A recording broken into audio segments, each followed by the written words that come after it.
Hey, thanks for clicking on the video. This is going to be another episode of SNTR Gaming News going over the New World update, patch 1.2.1, that they put into the game like right after the winter event. So I'm just going to read through that very quickly for you right here on the front end of the video.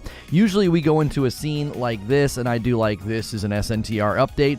We won't be doing that this morning because there's not enough here to really turn into a sort of a 4-minute segment. So if you clicked on this video looking for the information about the New World update 1.2.1, I'm going to give that to you right now. And then it's a live stream, so it's about a 3-hour past broadcast if you clicked on this after the fact. So this is what they had to say. New World Update 1.2.1 downtime will begin at 11 p.m. Pacific on December the 21st. So this is obviously after that. So they had to bring the game down for maintenance in order to push this out. This week's update is focused on resolving some of the issues that have arisen from our December update. Our development team is continually working on improving the New World experience, and they thank all of your patience and reports that we'll continue to make on the official forums. And then they said this is what they did. They restricted coin lockboxes earned from the Tree of Light to players level 14 and above to coincide with the event quests when they're enabled for players. Now, this change was implemented to discourage bad actors from repeatedly creating new characters in an attempt to exploit the availability of coins. So, surprising, like literally no one. They wasted no time, people using the holiday event to manipulate the game to get more coin. They reduced the amount of characters that can be created per day per account. Again, these are likely accounts that are doing the whole bot thing where they create an account and then they get the coin, and then they give it to somebody. So what they're doing is they're making tons of accounts in a day and then funneling all the coins to one particular person, and then they try to sell it. And all of this is against the rules, so people doing this are probably and hopefully being banned. They fixed an issue causing Azoth balances to not update after fast traveling or crafting. Azoth balances should now adjust to show the amount spent when traveling or crafting. So there was like a delay, there was a delay from when it would show your Azoth spent.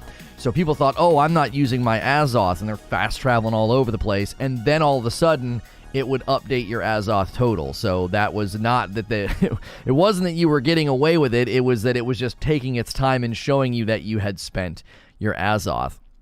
They fixed an issue that caused potions to drop at multiple gear scores, resulting in inventory stacking issues. To enable a level playing field for players, we reset the faction cooldown time for all players. Once players choose or change a faction, the duration of the cooldown will be set to 60 days.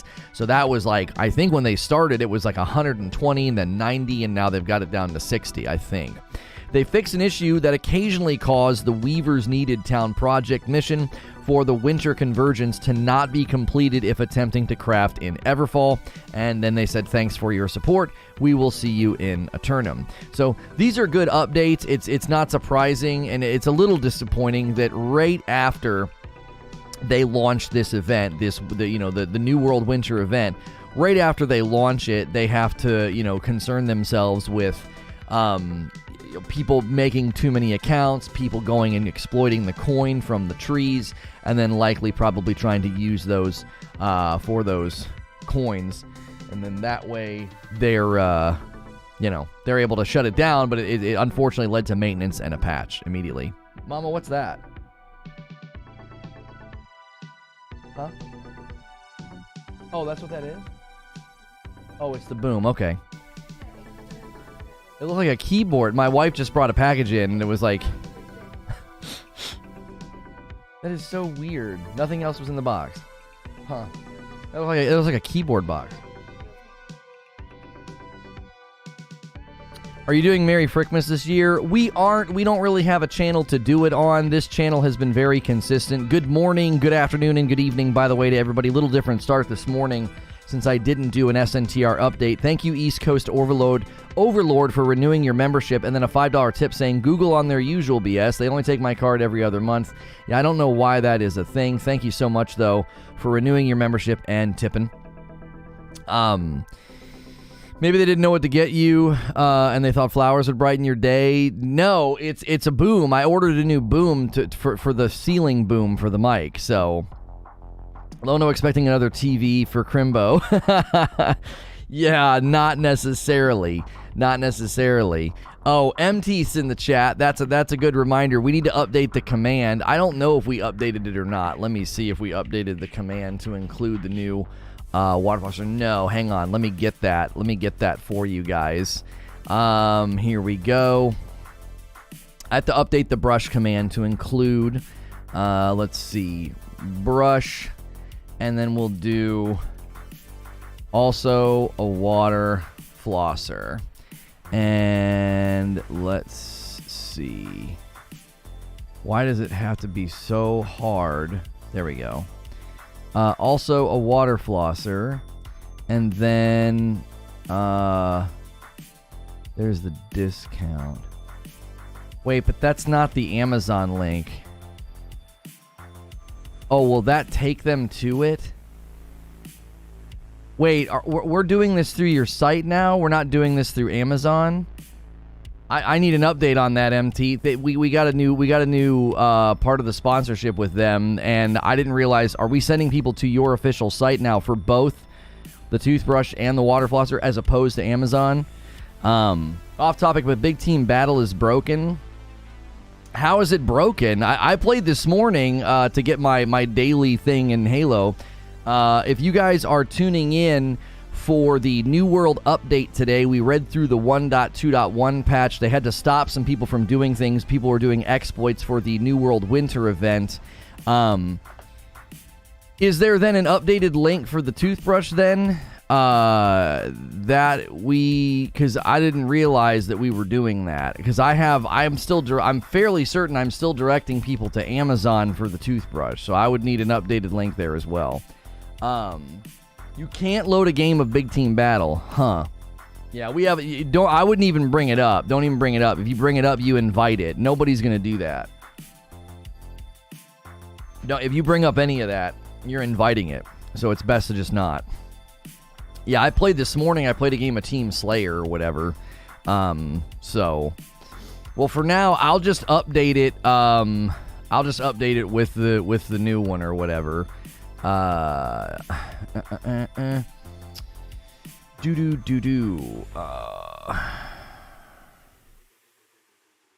Also water flosser. So if you guys use the brush command in just a second, we're gonna have a new part of it for you. Here we go. And then we'll do this. There we go.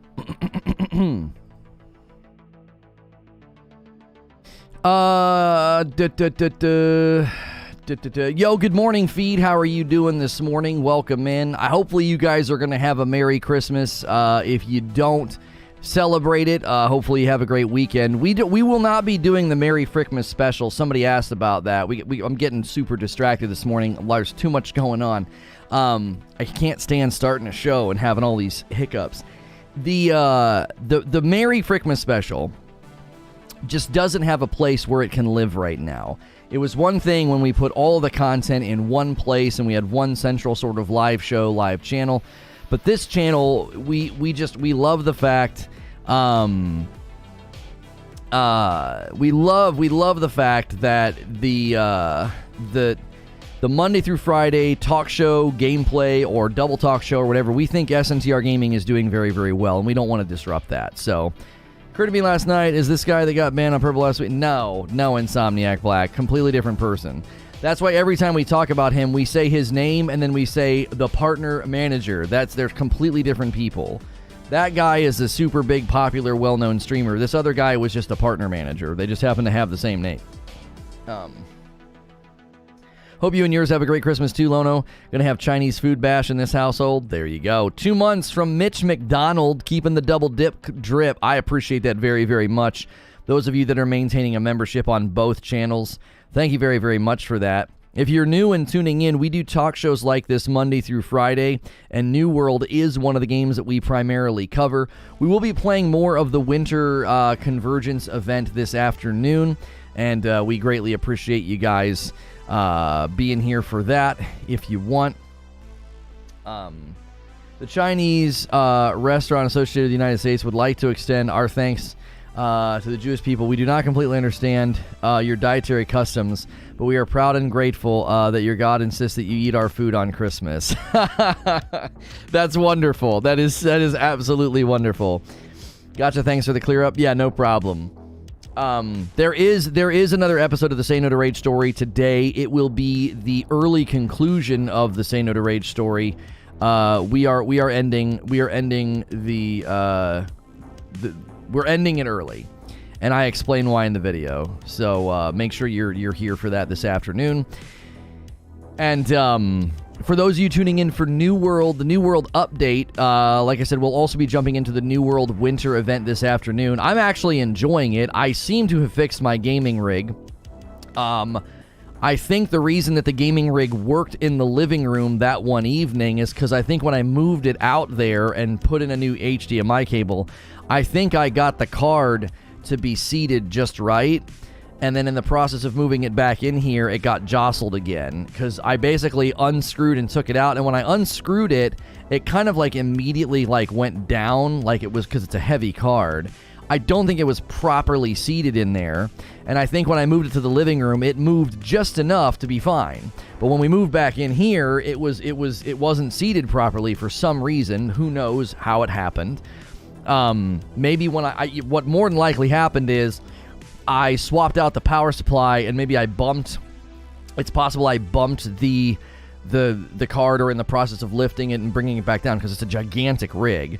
Somewhere in that process, I must have jostled the card just enough that eventually, just movement in the room or temperature changes in the room, it eventually just wasn't seated properly. So anytime I would go to play a game, the computer would just restart.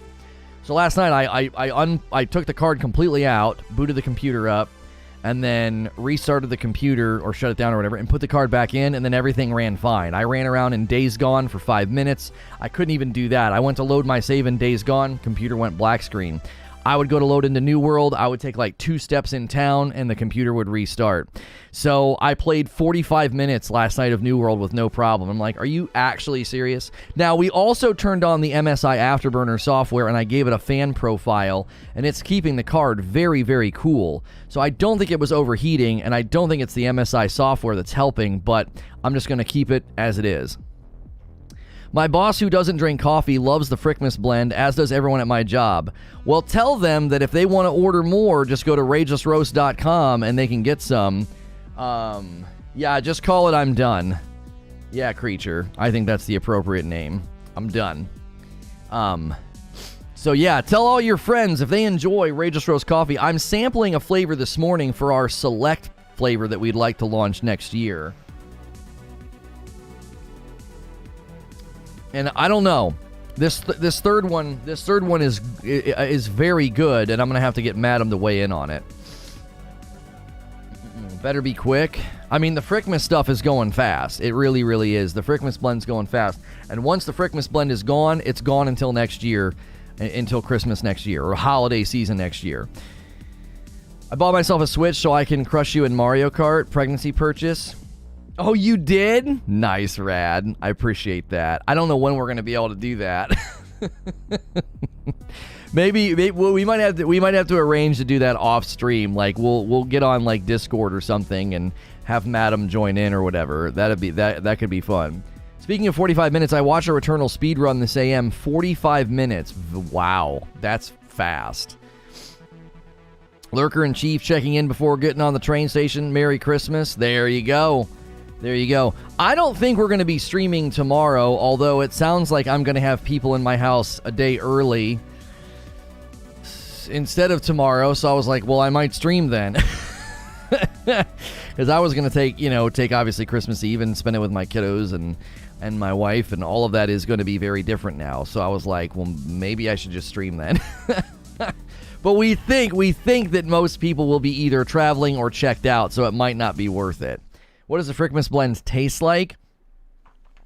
It is a Mexican-sourced bean. It's medium-bodied. It's a medium roast. And it's a bright, seasonal, crisp finish with balanced acidity. So it's a very, very smooth, drinkable, flavored coffee. But it does have a very bright, kind of seasonal... It's got a seasoned taste to it. It's good, though. It's good. To be honest, it's going to be hard to top the dark roast, says Eugene. No flavors, no frills, just good, smooth, dark coffee. That has been our significant challenge, Eugene, is my wife and I have gotten so used to the Rageous roast, either dark or light. Everything else doesn't taste good. She went somewhere and bought coffee. She said it just tasted awful. She said it tasted bitter and burnt. And I was like, I'm telling you, it's been such a challenge for us to find a flavor that we would call select. It would be like our primo flavor. It's extremely difficult because both the dark and the light roast are so good. And even the Frickmas is exceptionally good. It's just been very challenging. Why show so much pictures of updates to this games? I'm not sure what you're saying. There weren't any pictures to show for this update. The New World update, patch 1.2.1, primarily focused on people that were exploiting the holiday events to get free coin. They were basically creating characters and quickly grinding to a level and going to the tree to get the coin and then funneling the coin to an account that could probably then sell the coin, which is against their TOS. So they're trying to ban those accounts that are doing it. And in the process, that it's difficult because the accounts that get the gold don't matter. It's the accounts that end up with the gold, right? Day 2 of parents visiting, coffee maker damaged, nerves frayed, send help, work is my sanctuary. I mean, I felt that with the Frickmas. It was good, but it wasn't as good. It's good to know that there are people on different sides. What's important in the update? I can give you a quick flyover. So what they did is they restricted the coin loot lock boxes earned from the Tree of Light to players level 14 and above to coincide with the event quests that are enabled for players, and they had to do this because people were making accounts. They said this change was implemented to discourage bad actors from repeatedly creating new characters in an attempt to exploit the availability of coin. And then they reduce the amount of characters that can be created per day per account because people are just cranking through characters to get coin. Little Timmy with a $20 tip. Very generous. Thank you so much. I appreciate that so much. Guys, be sure to use, it's right down there in the corner, the brush command. I think M-Teeth's in chat, of a faithful sponsor of the show. They have a toothbrush that you can get at a discount on Amazon that you could just use their website as well. They also have a water flosser that they sent me. It's really, really good. Hey, first coffee order of the day. Light roast and a Frickmas blend. 2 light roasts and a Frickmas blend to someone named Matthew. Thank you so much. I appreciate that very, very much. So be sure to use that brush command. M-Teeth's in chat. We appreciate them doing a sponsorship with us. I've used the water flosser. This thing's intense. I know it's working because, my goodness, that thing is intense. It's very, very nice. You got kids with braces and stuff. It's excellent. A 10 spot from UK Stobbs. Merry Christmas to you, Lono, the family in the chat. Thanks for all the 2021 content. Returnal and Ratchet streams being my highlights, and fantastic coffee. May 2022 bring more greatness. Thank you. I appreciate that so much. Matthew Johnson says, love the coffee. I love hearing the feedback on the coffee. Like, I really, really do. You guys have really made this year special. You really, really have. So thank you very, very much for that. I ordered my M-Teeth brush when the partnership first started. I haven't had to charge it yet. Yeah, it's like a 90-day charge time on it or whatever. It's crazy. I charged mine thinking the battery was going low, but I had changed it. I accidentally had changed it to sensitive because an electric toothbrush can be pretty intense, and I accidentally bumped the button and set it to sensitive, and I thought the battery was going dead on me, and I had just set it to sensitive. Yeah, that's the official site, but we have a link with the discount baked into it if they use the brush command. So, yeah, we're now using their official site as well instead of Amazon. So that's nice to be able to just go to their official website. So if you're tuning in for the New World update, there was a patch 1.2.1 that they pushed out. The New World Winter event was promoting, well, maybe not promoting. It was leading to some bad actors. People were making multiple accounts a day and going and getting the coin from the tree. And they were basically more than likely using this for there's like a New World exploit Well, that's not an exploit, okay? So there's New World coin duping that people were doing that they've tried to shut down. Then there are the people that figure out how to make as many accounts as they can to get like really quick, easy coin, and then they funnel that coin to one account. And so they're trying to shut that down. So yeah, if you guys are doing any last minute Christmas shopping, you can snag yourself and get somebody an electric toothbrush or a water flosser. That's a great stocking stuffer. If you're doing any last minute Christmas shopping, be sure to use the Amazon link in chat or in the description below. That's my affiliate link, and that does support me. It doesn't give you a discount or anything, but it does support me. And then people are ordering coffee already this morning. And then my shirt is from 80s Tees. They got a great holiday collection. And the Displate's behind me. We are partnered with Displate as well. Okay. Hang on a second. What is Creature saying? Oh, I thought you said you needed a link. No, they have a link. I guess they can just use the main link for the discount, and then they can get anything on the site. Because it's just a link. It's just a link to the discount. It's just got the code like attached to it. Hang on a minute. Yeah.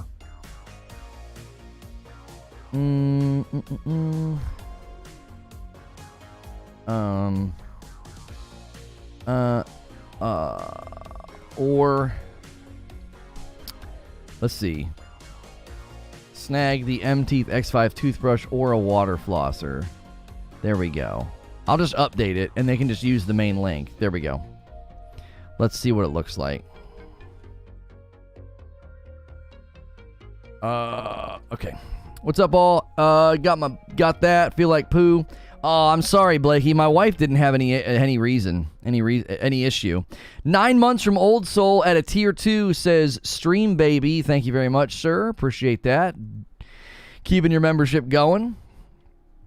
If you guys are tuning in, we for New World, we will be doing some New World Winter event gameplay later today. And the update that went out yesterday is like sort of the lead topic. There really wasn't much going on. There honestly wasn't. It was I was teetering on just being like, I'm gonna start my vacation early because like there is nothing. We think that the gaming news is going to really ramp up in January because February is so full. There will likely be a lot of like marketing push in January, but right now with the holiday landing on the weekend, a lot of the companies and news outlets are kind of checking out early. So we were kind of scouring to see if there was any good news, and it just there was nothing. Wait, why is that not the right? Oh, I changed the code for presents. Hang on a minute, that's not the right. Hang on. I gotta log in on gaming. I was changing Nightbot's command for the other channel. Hang on a minute. What's the code for the water floss? Give me a second to update that command. That's not the right command. Well, it's not right. I've been editing the wrong one. And there we go. So you might not have to put the code in. If you just use their link to go to the website, it should just apply the discount. If not, the discount is, I believe, 20 off SNTR. So, but it's baked into the hyperlink, which should apply it for you. What are your top 5 games you're looking forward to playing next year? Top 5? It's tough because so many of the games are question marks right now. I would honestly pick Horizon Forbidden West and Elden Ring as the top 2, no doubt at all in my mind. Those look so good. But then Forspoken and Breath of the Wild 2, if those actually come out next year. I don't know what else is really confirmed for next year. A lot of games are hopeful for next year, but we don't have like confirmed dates. And Hellblade 2 is probably not next year. So if you guys are new and just tuning in, smash that like button. We might be able to make something of this little New World update, because I'm telling you, there wasn't much going on. Oh yeah, Lost Ark in February. I keep forgetting about Lost Ark because that was kind of a late addition in my hemisphere, at least. Yeah, that one could be very, very good. Could be very, very good for us and very, very fun.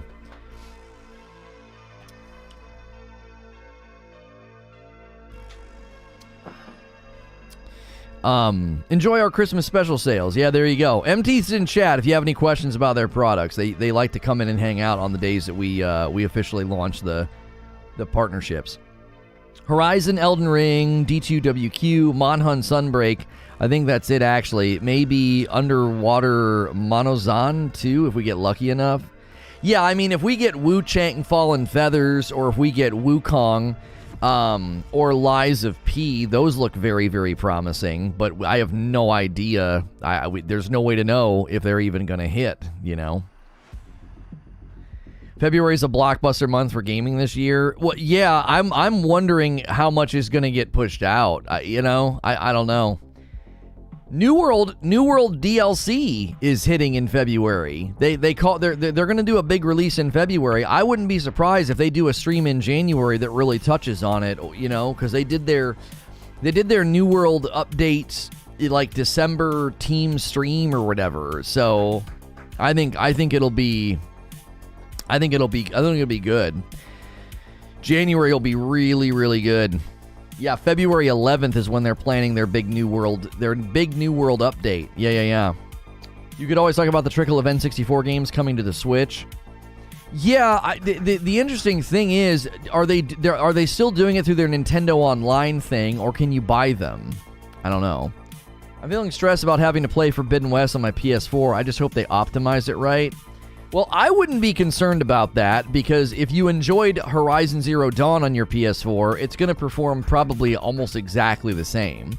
What they did for the PS5 is they added the cinematic lighting that is seen in the cutscenes. They've added that to the whole game. And then they've added a host of other things, I believe, with the textures and the resolution, as well as the multiple modes you can play it in. I would not anticipate Horizon Forbidden West running poorly on the PS4. More than likely, they started building it with the same assets and engine that they used for the PS4. And then when the PS5 dev kit came out, they went in and added all the good stuff. You know, 3D audio, haptic feedback for the bow, things like that. I wouldn't be concerned about that. Yeah. Same for God of War Ragnarok. Just don't think so. They probably started production on these games with existing assets in the existing engine, and then when the PS5 dev kits came out, I think that's why suddenly God of War on PS5 just got this weird, just all out of nowhere, 4K checkerboard, 60 FPS update. More than likely, that was experimenting with, okay, what can we do with the existing game and assets? How far can we push this game and have it run on both systems? So... They aren't Microsoft Studios. You don't have anything to worry about? Yeah. Morning all. Pokemon Legends Acreus, anyone? Yeah, I don't really follow Pokemon. If you guys are tuning in for the New World update today, the 1.2.1 patch, I can answer your questions about it. I'm actually curious about the New World Winter event. Let's ask some folks here. New World Winter event. Have you checked it out yet? We'll go yes, no, and then we'll do I don't play New World. New World Winter event. Have you checked it out? Yes, no, and then I don't play New World. I am going to give people an option to be like, I don't play New World. I'm dead set on waiting to get a PS5 before I buy anything new, especially for Horizon Forbidden West. That's just me. At this point, I'm going to have to spend money. I'm only going to spend money on PS4 for older stuff.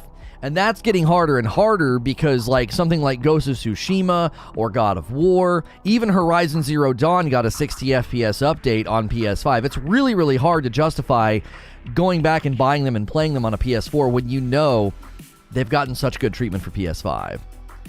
What's wrong with Microsoft Studios? I think he's being cheeky. I don't know. I just think he was being good. I don't think he was intending to like actually take a swipe. I think he was just saying, yeah, you don't have anything to worry about. It's a PlayStation studio. Last day of work before the holidays. Let's go. What's good, Expiry? Hang on a second. Go to channel. Why does it do that? Add studio. Okay. Legends of Acreus is a day one buy for me. Ghost of Tsushima and Miles Morales are both waiting for my PS5. That's a good choice. That is a very, very good choice. You don't want to play those games on a PS4. No stream tomorrow. I honestly don't know. I don't know. I was planning on spending the day with my wife and kiddos, but we are getting we're getting people in the house a day early, which is just a joy. Victor Mayhem with 9 months of membership. The double dip continues. Love you, brother. Thank you, man. I appreciate you, Victor. I'm working on porting a big project to Unreal 5. Feels good. Oh man, Unreal 5 is just a dream. Oh, those games look so phenomenal. Any game in Unreal 5, it just looks fake. It doesn't even look real. I've been trying to get a PS5 for months now with no luck, so I'm planning on getting Horizon Forbidden West on the PS4. As long as it runs well as the first one, I'll be fine with that. Features aren't missing. Well, you won't get the 3D audio, you won't get the haptic feedback on the bow, and the cinematic lighting will only be in your cutscenes. So, no, I didn't get to play the Matrix demo. Take a break, enjoy the holiday. I think I'll probably have a better time hanging out with you guys. I'd probably have a better time just doing From Friday with you guys, man. The dilemma, it's such a dilemma. It's such a dilemma that I don't want to cancel From Friday because it's been doing so well, but I also don't want to force it and have like a horrible turnout because it's Christmas Eve. Like, we're torn. We are 100% torn on that, because I think we can have a great day. We've got some good news. We've got new news from Elden Ring we could discuss and break down, and then I'm really enjoying Sekiro. I'm getting better. We're whooping and cracking skulls in that game, you know. Hellblade 2 is the best looking game I've ever seen, although Horizon Forbidden West did impress me more combat wise and world wise. Very different approaches, sure. But yeah. Lono, quote-unquote, has to work tomorrow. I'll talk it over with Madam. I'll talk it over with Creature. I don't know. I think we're between a rock and a hard place. It's just one of those things where the From Software fans might tune in anyway. They're like, we don't care that it's Christmas Eve. We don't care that it's Christmas Eve. We want to watch you play Sekiro, you know? The last couple weeks have been very, very fun with you guys. It's just been super enjoyable. The turnout, honestly, this is interesting. When I look at a lot of the past videos on this channel, the Elden Ring Data Leaks No Spoilers, I think, is one of our strongest streams, and then Elden Ring, our Souls games too niche, is also one of our strongest streams. What was it? And then Elden Ring changing the industry. That one didn't do as well. But that was Elden Ring sneaking in easy mode. So when you go back that far, they did fine. But when we get to Elden Ring, Souls games are too niche, and then the Elden Ring data leaks, it's like, holy frick, these are our strongest streams of the week. Like, what is going on? And then the Sekiro streams have done fine. They've done perfectly fine. We've been very, very pleased with that. It's been exciting to branch out and to see the support, you know? It really, really has. Do a poll, how many of us will be here? Well, there's not enough people here right now. The poll wouldn't convince me of much, right? I mean, I guess we could run a poll throughout the day, like, who will be around tomorrow to watch YouTube? You know what I mean? I may have to buy Dark Souls 3. The game and all DLC is currently $20. That's a nice bargain. It's a very nice bargain. Nice shirt, thank you. You from people or something else. I know. Lono looking like he's trying to stay away from the fam. I enjoy Christmas immensely with my children and my wife. The minute that you add traveling or anything else to the equation, I get grumpy. That's just, you know what I mean? That's just me. It's just my personality. I'm a homebody. I like to wake up Christmas morning with my kiddos. And when that gets disrupted, I get grumpy. I don't like it. It's like you're you're interjecting yourself into something that's very special to me. And there's no way to do anything about it.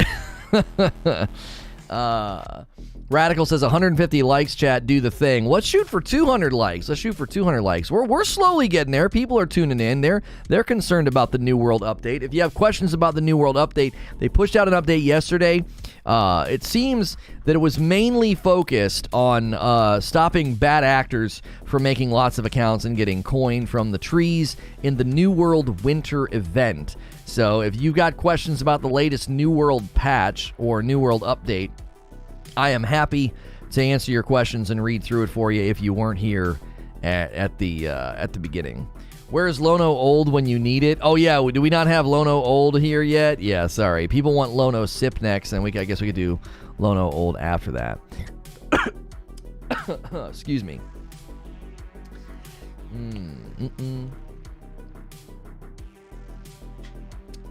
I'm prepared to lose my life to Elden Ring. The game has the potential to make me think about it when my head's on the pillow. And that's when I've been stuck. Oh, yeah. When you're thinking about a game when you're not playing the game, like when you go to work or you're at your friend's house or, you're in the car and you're still thinking about the game, that game is doing something right. That game is doing something right. My wife just spent $20 on the Dark Souls Remastered on Xbox last night. She played it for 5 minutes and decided she didn't like it. I mean, of all the ones to try, that one and Dark Souls 2, those ones are going to be the hardest ones to get your foot in the door. Bloodborne and Dark Souls 3 are probably the easiest to get your foot in the door. All you got to do is get a taste for beating a boss, and then you might have an avenue of getting in and enjoying the game, right? You might. But Dark Souls 1 and then Dark Souls 2, yeah, you're making it hard on yourself. Go through the patch notes, please. So primarily what they did in the latest New World Update 1.2.1, they did some downtime, and then they restricted the coin lock boxes earned from the Tree of Light to players level 14 and above to coincide with the event quests that are enabled for the players.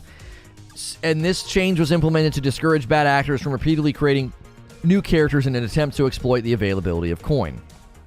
So what was happening was what was happening is we can go up to these trees in the New World Winter event and we can get coin every day, little boxes or whatever, and you can do it in every town.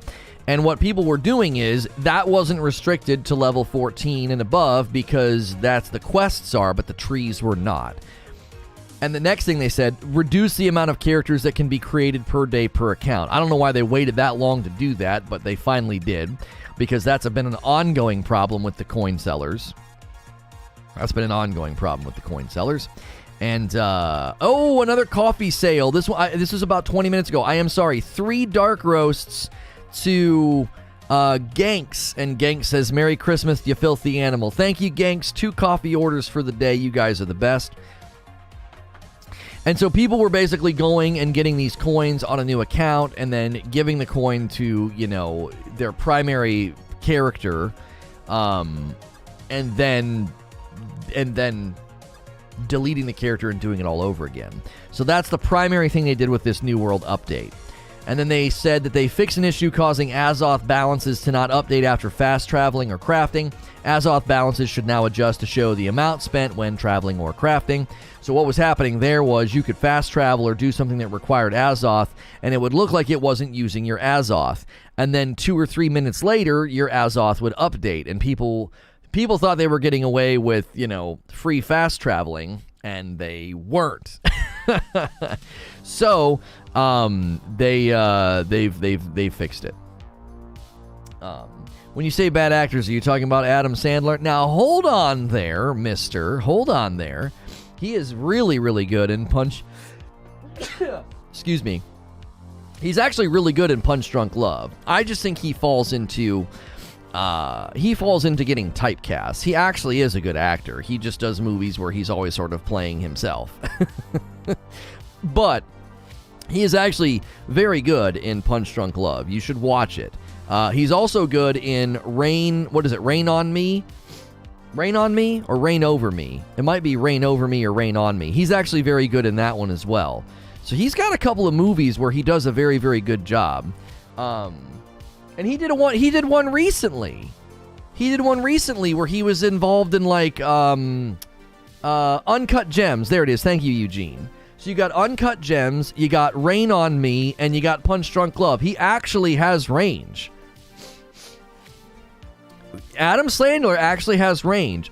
People don't realize this, but Nicolas Cage has range. If you've watched Adaptation or Matchstick Men, Nicolas Cage has got range, and most people don't know it because they watch Con Air and then they watch, National Treasure. So Nicolas Cage doesn't get a fair shot either. He's got some really, really good movies under his belt. They also in this patch fixed an issue that caused potions to drop at multiple gear scores, resulting in inventory stacking issues. To enable a level playing field for players, we reset the faction cooldown time for all players. So now, if you change your faction, the cooldown to do it again is 60 days.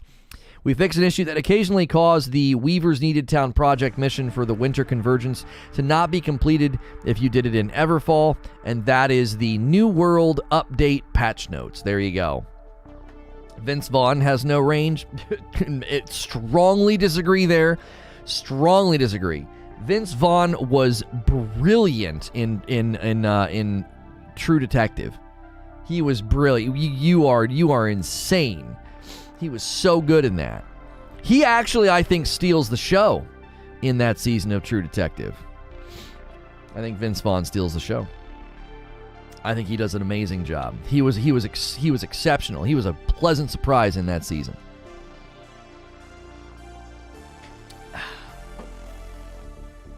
Cage is a low-key legend. His acting skills were so good. Oh, yeah. Old Soul says, is New World in a place right now for me to justify jumping back in? New World gameplay right now for the winter event, Old Soul. I'm going to play it this afternoon. I'm enjoying myself. There's a reason to roam around the world. You're picking up packages. You're going and doing quests. You're getting stuff for the event. There's items. Now, if you're like a hardcore endgame min-maxer, the event's not doing much for you, right? The event's not doing much for you. So, Seth Rogen has no skill at all. I actually think Seth Rogen is a very brilliant writer. I wouldn't consider him to be a very strong actor. I don't think he would consider himself to be a very strong actor, but I think Seth Rogen is a very gifted writer. He's worked on a lot of different projects that have done well. I don't think we can. I don't think you can. You got to be careful, right? A lot of these guys are in movies purely because, like, the nature of the industry, but they don't necessarily consider themselves to be like really good actors, right? But Rogen's a gifted comedic writer, I think. I like him. I don't necessarily like him in movies or anything like that. Have New World fixed the issue of the game running like a drunk trash panda? I mean, I fixed my rig by unseating and reseating my card. That's not going to help you, Hilly. You said you were having like hitching issues and stuff. So, I assume there's zero chance of New World on consoles. New World console, support or controller support or whatever, I believe it's about a year away. I think it's about a year away. To me, they're going to pull the Black Desert Online. They're going to get a year of content under their belt and get everything where it needs to be. Get the game running well. Iron out all these issues. Get a good content delivery system going, and then they'll bring it to console. Now, it's very likely. It's very, very likely that they will have to make it next gen only, I think. The game is very, very it's clunky, it's beefy, it's a lot, and I don't know if it could run on the old consoles. If it comes to console, it will likely be a next gen only port. Just because of the demanding nature of the game. There's elements of it that aren't optimized that well that I'm sure they could fix, but assuming it survives that long. I think this game is here for a long, long time, Old Soul. I think this game is here for a long, long time. If you watch that December stream, I'm sorry, it's not a stream. If you watch the New World Update, like YouTube video they put out for December, you can tell that they have a very strong investment and long plan for this game. I don't think this game's going anywhere. That's not just because I cover it. I think the same thing about Halo. Halo's got all these rough things and things they need to iron out, but I think Halo Infinite's here for a very long time. There are too many people that support it, like it, enjoy it, and they're just too committed to it. This isn't going to be like Crucible, I don't think. Crucible was the Amazon Game Studios game that was here and gone pretty quickly. 5 minutes ago, another coffee order, a bag of Frickmas to Awesomeo. Thank you, Awesomeo. Man, coffee orders again today, all the way to the end of the year. We are just going. I appreciate it very, very much. Black Desert sounds like Special Forces or something to me. It does, doesn't it? Like you feel like it's going to be like a military simulator or something. Yeah, Black Desert Online is another fairly popular and successful MMO that is on console. I just found out a few days ago that it was fantasy. I always thought it was military. It does kind of sound like a military, sim, sure. If you guys are just tuning in and subbing for the first time, welcome. We'd love to hear from you if you're a fan of New World. Walking through the New World update, the recent patch they just pushed out. Had some people doing stuff in the New World winter event that was exploitative, and they've shut that down. We welcome you in. We do a video game talk show like this pretty much Monday through Friday, and I am safe for work. So a lot of people that tune in treat me like video game radio. You can subscribe in confidence. I'll be in your sub feed all week covering gaming news. We cover Halo, New World, we cover From Software games, and we appreciate you being here. People who say if it'll survive long enough in dead game are obviously just haters. I don't think he was being a hater. I don't think so. I don't think Old Soul was being a hater. I think when you look at the player base numbers, there is a genuine concern that, like, okay, you've had people leave, you're having to do server merges. Will the New World server merges actually fix the population issues, New World population is certainly in decline, and that, to a degree, that is normal. However, New World's in its own category to a certain degree because it can't limp along with a ravenous core. And what I mean by this is it's really hard to come in and enjoy the game if your server is just a ghost town. And servers becoming a ghost town has a compounding effect because as your server population goes down, your New World gameplay experience suffers. And so then you start to feel like, oh, I don't want to play because now, my server is one of the dying servers. Well, then if you start playing less, then other people start playing less, right? I wonder what the daily logins are. We know the peaks, but not the logins. Well, and the main issue is, so like in the last 24 hours, they hit 110,000 peak, right? So they've climbed up out of the 90s because of this winter event, and likely maybe even the server mergers have helped with population numbers, and they've got people at the 110. This is more what I'm always interested in, Eugene, more than daily logins. I want to know unique logins for a 7-day period. Because on average, a game like this, if you're not playing at least once in a 7-day period, you are likely drifting or have drifted from the game. I want to know unique logins for a 7-day period. Because if they've got 500,000 people logging in at least once within a 7-day period, that's a very healthy game, right? If people feel like, I can log in about once a week, put in a couple hours and really enjoy myself and get some things accomplished, they're not in any danger. But if we're hitting 100,000 player peaks and over a 7-day period, you only have about 200 to 250,000 people logging in uniquely for the week, then that's a little concerning because that means people are not coming back at all, which is concerning for server health. How often are you going to have to do server merges? Is a New World server merge going to cause more downward spiral because people are going to be annoyed that they got shoved into a new server, or are they going to be thrilled that they got moved into a new server because, hey, my server was dying. We weren't making any money. It was awful, right? The game could be completely healthy and your server could be crap, and that would be a good metric to know. Yeah, I think unique logins over a 7-day period, to me, is far more telling of a game's health. We used to have this conversation all the time about Destiny. I was like, you have to imagine that if every day close to or above 1 million players have logged in and played, you have to consider the fact that over a 7-day period, that's probably anywhere from 3 to maybe 5 million unique players. That's a lot of dadgum people, right? That's insane. That's a lot of users regularly playing your game. And with New World getting 100,000 player peaks We don't know over the course of the day what that means. How many unique logins in that 24-hour period did you get? If you hit 100,000 player peak, over the course of that 24 hours, I would think that you could have either double or triple that in unique logins, maybe 200 to 300,000 unique logins for that day in order to even get to a 100,000 player peak, right? And then if you're getting 200 to 300,000 unique logins a day, what does that translate into for the week? Is there roughly 1 million people a week playing New World, or is it less? You just don't know. Games like this, it could be a very dedicated core, and so the unique logins number is lower. You just have people playing pretty much every day. So every time you see that 100 and something thousand player peak, it's mostly the same people from the day before, which would then mean your New World population for the 7-day period would be significantly lower because it's mostly just very dedicated repeat logins. The servers that merge into Trapalandra help spark new life into the server, makes for better gameplay for all. We went from about 400 to 1,000 players regularly online.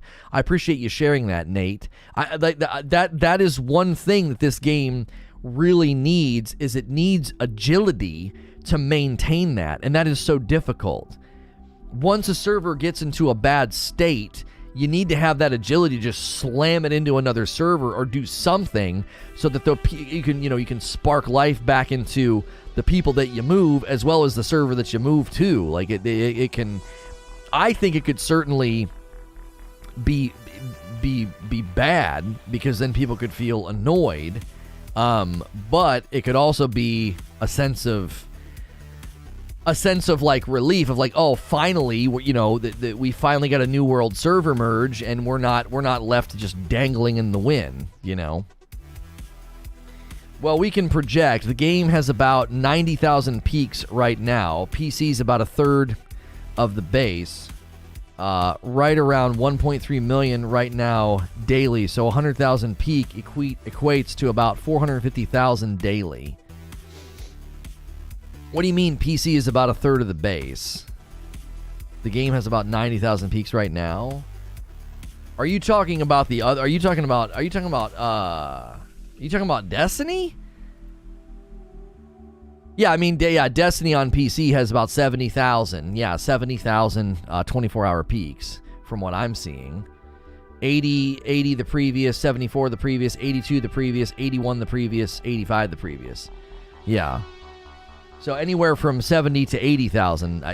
I'm not sure where you saw 90. I didn't see a single 90 in the last 7 days. We can project. So the game's got 90 peaks. PC's about a third, right around 1.3 million right now daily. So 100,000 peak equates to about 450,000 daily. Yeah. So if you're saying approximately we have 400,000 people logging into New World every day, the question would then be, what does that mean for the week? After 7 days of roughly 400,000, almost 500,000 people a day logging in, you're using Destiny to extrapolate what 100,000 peak on New World could mean. Right. So if close to 500,000 a day log in, 400 to 450, that's very close to 500,000. If you're doing that 7 days a week, how different does the player base look each day? How different does the player base look each day? Are we getting? I would say that does mean probably I would say 1.5 to 2.5 million players a week. 1.5 to 2.5 million players a week. I don't think that's anything to be worried about. That's a lot of people.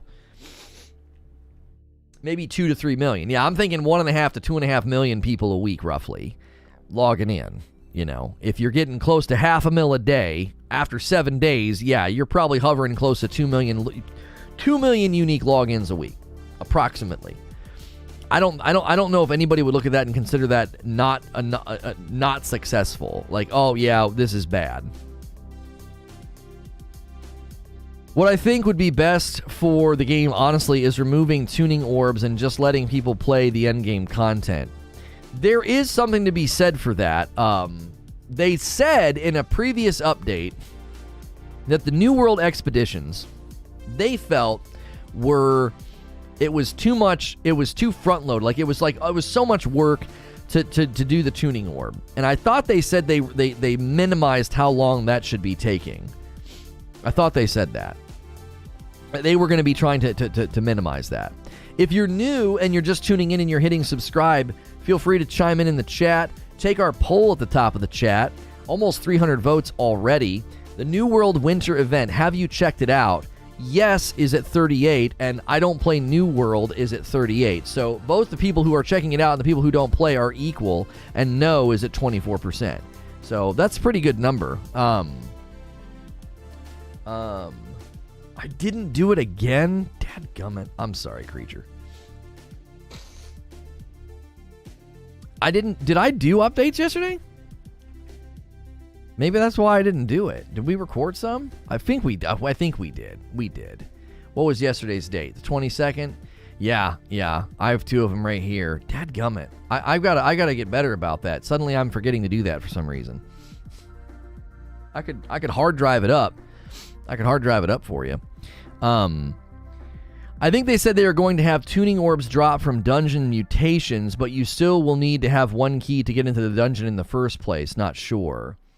Why even have tuning orbs? They don't seem necessary. Yeah, that would actually be like a really, really good question for them. Can you explain the game philosophy or the design philosophy around these New World expeditions tuning orbs? Why? What's the point? Do you just not want people running dungeons all day? Why? Who cares, right? Playing New World while listening to you? Well, thank you. I appreciate that.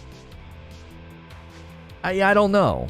A nice take on the Battle Royale versus Arena for streamers in the video. I don't play BRs, but I do find them more entertaining to watch. Thank you, Adam. I thought I did a good job breaking down why day-to-day streams people would prefer a Battle Royale, but why tournament play is likely going to be far better in an arena. I really think people need to pay attention to that. I do. Maybe I need to do just a video about that, right? Arena shooters versus BR or something, because that is, I think that's such a significant thing that gets lost in the narrative. Because you hear guys like Doc and Tim and all these others talking about why they prefer to stream a Battle Royale. That does not have an indication, that's not an indictment on the entertainment value of an arena. An arena doesn't work for day-to-day because it's a meat grinder, right? But the Battle Royale doesn't work for tournament play because there's too much RNG. So we may have to do a breakdown of that. That's like 90% of my day in Final Fantasy is just running dungeons for loot, glamour, and whatnot. Doesn't upset the economy since the loot is locked to the character. Isn't this the same in New World? Yeah, most of it binds on pickups. You can't do anything with it anyway, right? Right? Creature says, where's the holiday spirit? The likes on the video are looking grinchy. Yeah, let's get some likes. We got a lot of new folks coming in. Welcome on in. Daniel says, it's easy why they have tuning orbs. They want to cap the progression by all means. You can see it with the gypsum system too. They don't want people to progress fast.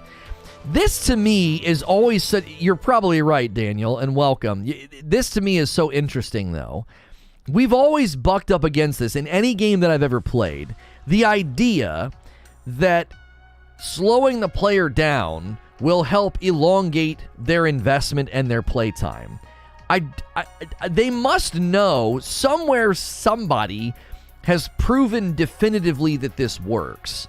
Because I don't think it does. I think it has the inverse effect. I think people get annoyed, and then after they're annoyed, I think they stop playing. Their disengagement is the catalyst to them disengaging with the game is annoyance.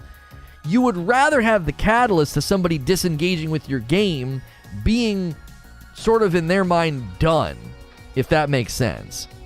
Like, the catalyst to disengagement is going to vary according to everybody. Everybody's different. Maybe they thought your game was boring. Maybe they thought that your game was dumb. Whatever the case may be, there's always going to be a catalyst for disengagement. Something that happens that causes the player to either play less or just take a break. One of the two, okay? Everybody does this. Every game that you have ever played, you reach a point where you start to play less or you just completely disengage from the game, okay? So we're going to call this the catalyst for disengagement. So the catalyst for disengagement, the CFD, I'll do a whole lecture on this for developers because I think they get this so wrong all of the time, okay? So the CFD for most people in situations like this is annoyance. They're annoyed. They're like, you are making it difficult for me to do the thing that I want to do. You're restricting me. You're slowing me down. What was the reason that I stopped playing New World? What was it? I got tired of how slow the leveling was. I hit 58 and I was just like, I can't do this anymore. I need to take a break from the game, right? I'm enjoying playing it right now. I'm enjoying the New World Winter event, but the catalyst for disengagement for me was annoyance. So it made it a challenge to dive back in. It was hard to motivate myself to dive back in. It took the winter event to get me to boot the game back up. So I think you want the CFD, the catalyst for disengagement, I think you want the CFD to be a sense of completion. I think that's a healthier psychological reason for the person to stop or disengage or play less. Another way to view it, they want expeditions to be part of the economy so the people who don't farm keys pay for it. Could be possible too. Eugene says, hard to have an open world PvP MMO if people can just spend all day in dungeons without exploring the world, maybe. Here's the thing, though. The people that are running dungeons and then doing a tuning orb and running a dungeon and then doing a tuning orb, that loop, Eugene, they're not doing PvP. They're certainly not doing PvP. It would be disruptive to that process. So your guess is a good guess, but I don't think it's a correct one. Also, what Eugene said, the process for collecting all the materials for orbs takes you all over the map to collect the ingredients and makes you interact with all endgame content. So it's part of their baked-in content loop.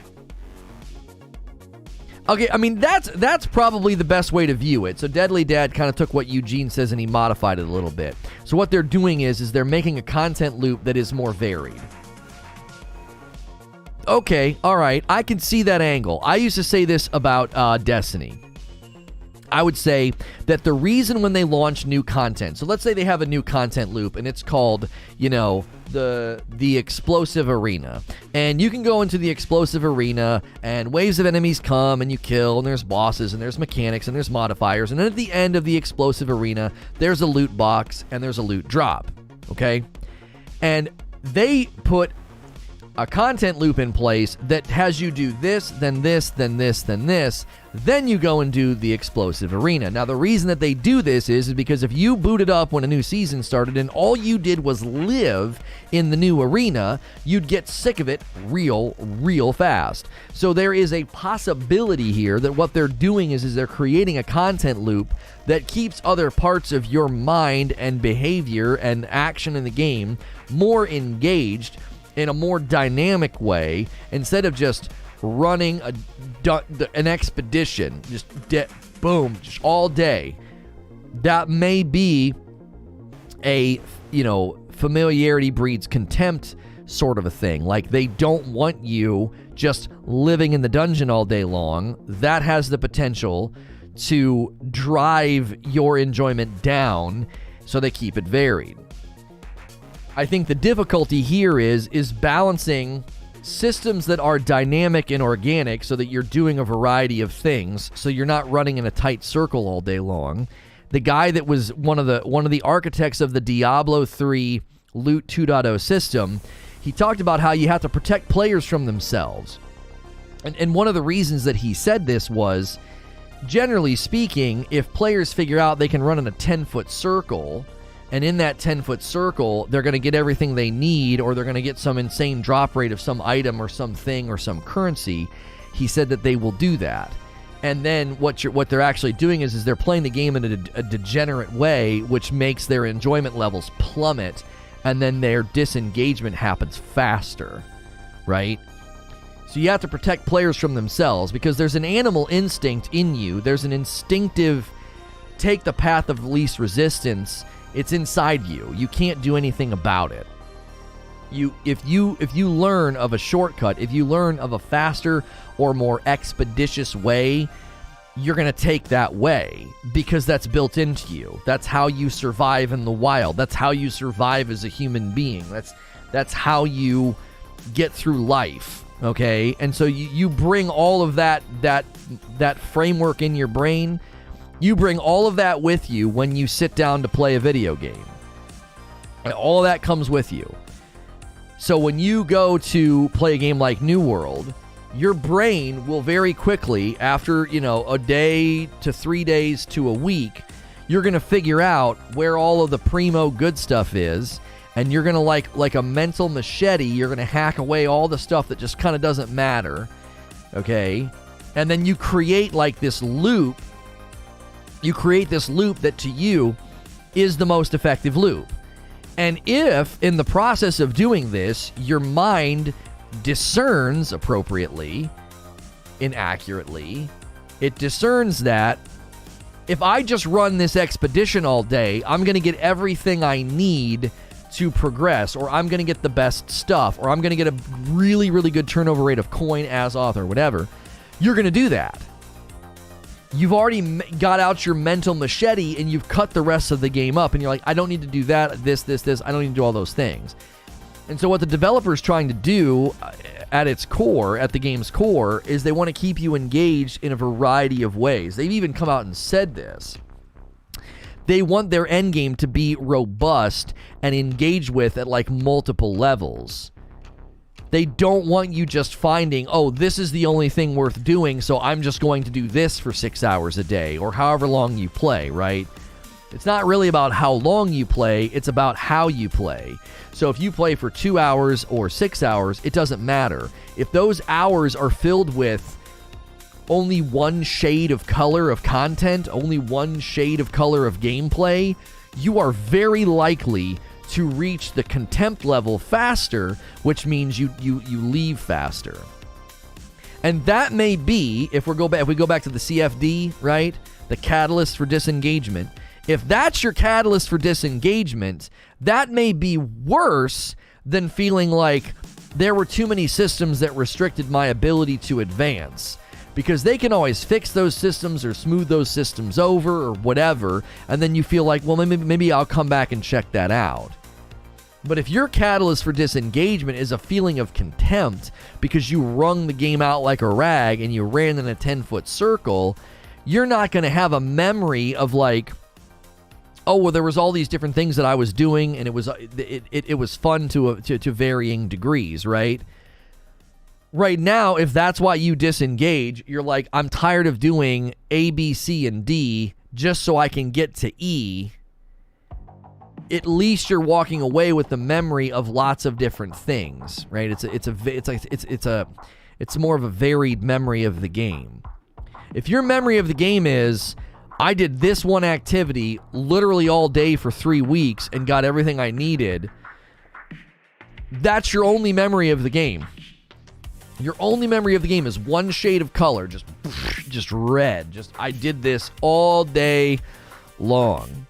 This is one of the reasons I think that Destiny's player base numbers suffered greatly when they got into another season. I believe this was after Shadowkeep. They got into a season where the primary means of getting literally almost anything accomplished was bounties in a lost sector, so everybody did that. The game didn't protect you from yourself, so you naturally went toward the path of least resistance. There was a streamer I know, he did this for like 16 hours, and then he sort of in a contemptive way, in an aggravated way, complained about it. Not seeing that it was his own doing, right? But I think that's an example of it, and that season suffered. That the player base numbers were poor, they were bad, they weren't as healthy or as good as the previous season. So game designers have to consider these things, like what exactly is going to keep the player engaged in a variety of ways that doesn't feel like we're making them arbitrarily jump through hoops, because then they'll just get equally annoyed and walk away in a similar fashion. I think it's always bad that a game designer always try to tell me how to play. Sometimes they're just wrong. unfettered freedom in a game is death. You have to see that and understand that, right? Consider this for me just a second.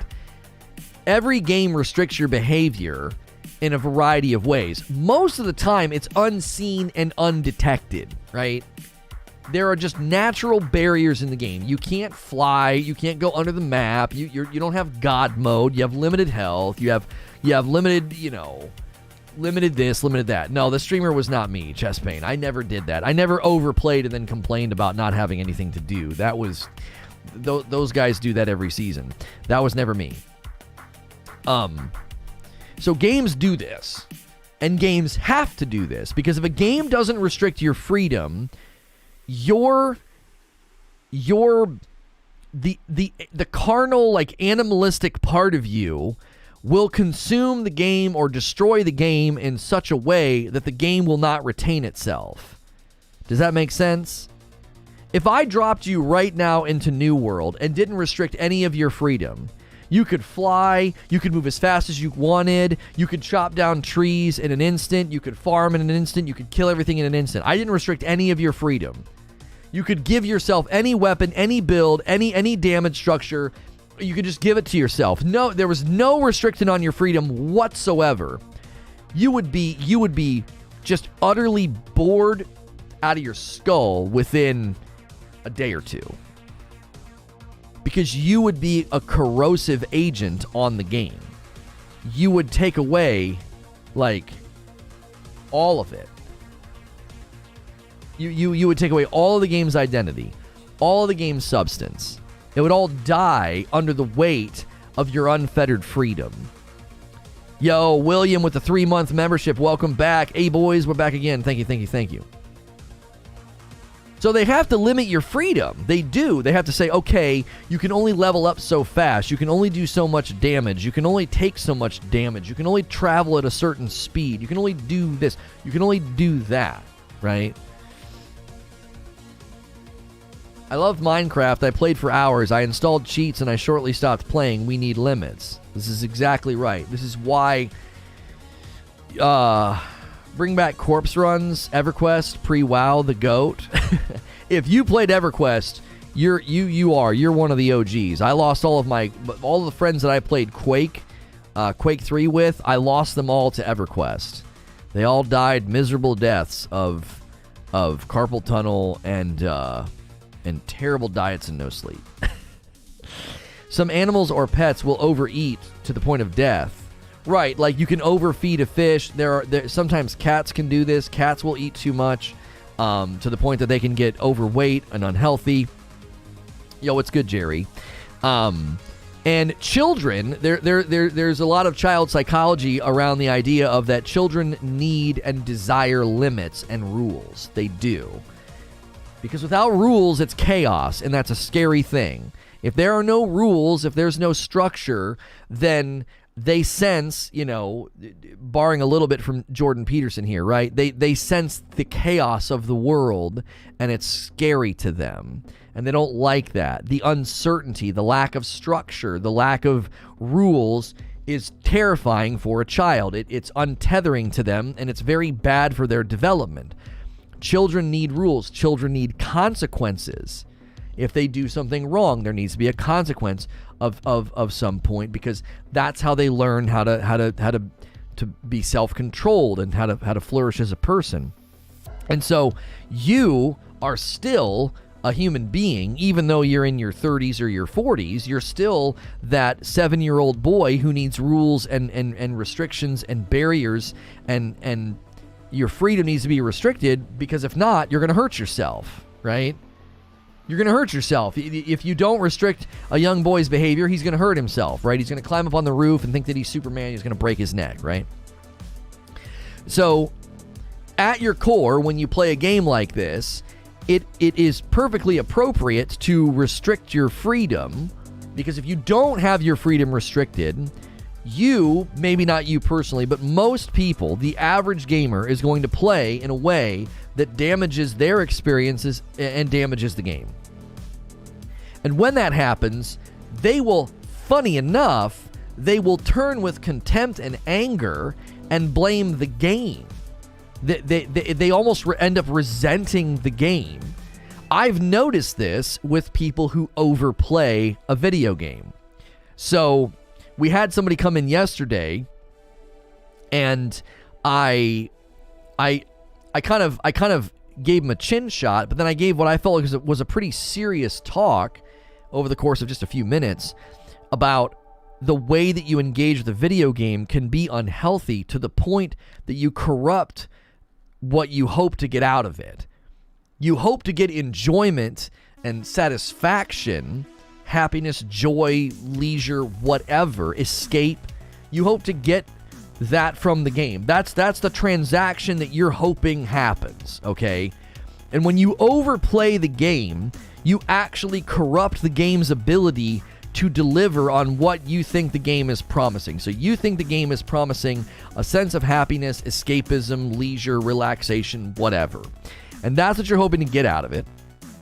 And when you overplay it, you corrupt its ability to do that. It struggles to deliver the dopamine, the sense of euphoric satisfaction or excitement or wonder. It can't do those things because what you do is you blunt the blade, like you blunt yourself. It can't land on you or hit because you're consuming it too much. I've talked about this with binge-watching TV shows. I applaud and think more TV shows should do the weekly release of the episode because it doesn't let people binge. And what this does is it engages with you at multiple levels of your psychological makeup.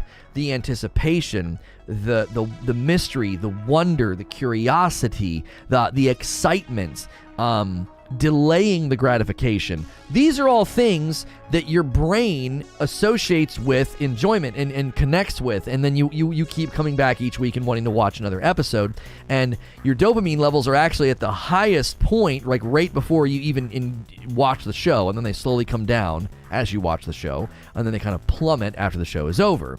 And when you binge the show, all those parts of you, anticipation, mystery, wonder, curiosity, even discussing it with your friends, like the excitement, the anticipation, the delayed gratification, none of those things happen when you binge the show. You are robbing yourself of a multi-layered level of enjoyment, right?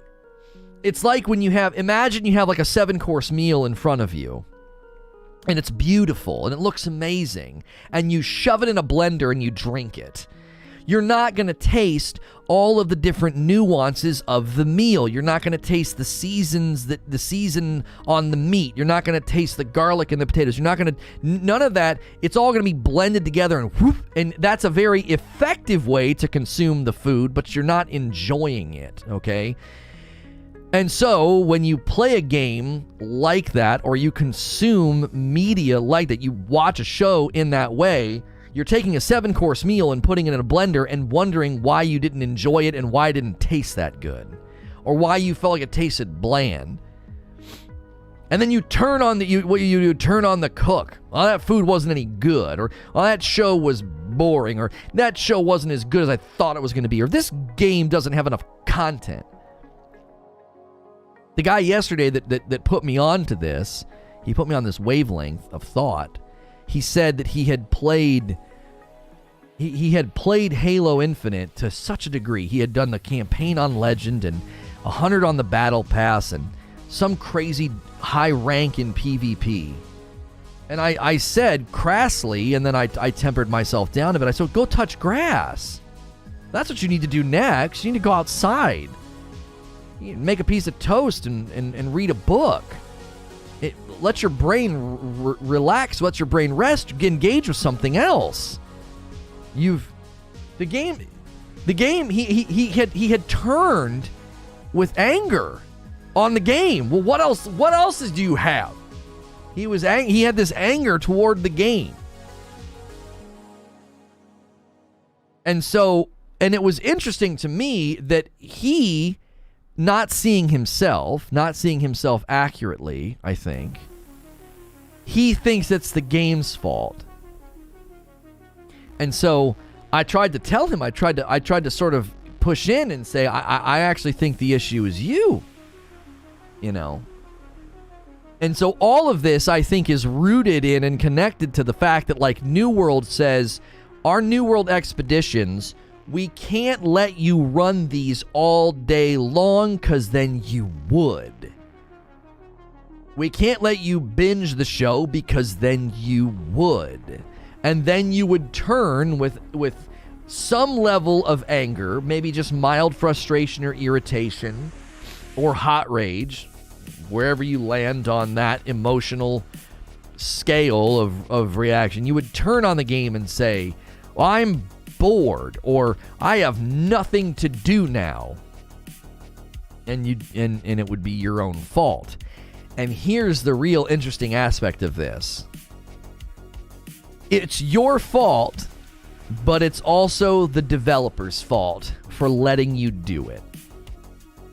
If I set a tray of cookies on my table and my kids sit down and I say nothing, they say, "Can we have some?"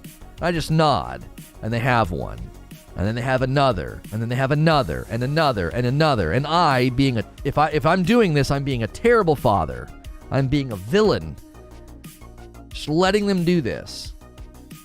Now, they would get a stomachache and be at fault. They're old enough to know this is a bad decision. They know that this is not a good idea. So they would be at fault for having the stomachache. But I would be also at fault for not stopping them. I was in the position to set up the barriers and the restrictions, and I didn't do it. Right? I didn't do it. So I share the blame. I actually would probably share, I think, funny enough, the primary blame. Because I put it before them and set up no restrictions and no barriers, knowing their propensity and their likelihood of doing it. And developers have the same knowledge of gamers. They know what you're going to do, right? Most of the shows are basically long movies now, no value in a weekly release. Everything you guys are saying about not doing weekly release is not even scratching the surface as a repudiation of what I said. I put forth what I think was a very thoughtful and concise argument, and you're just saying, I don't like it. You're not even scratching the surface of the dialogue. You're just gliding over top of it and saying, I don't like it. One of the things I love about reading a book to my children is when the chapter ends on a what moment, right? The gasp moment as a chapter ends, and they want me to go to the next chapter. I love saying no. I love it.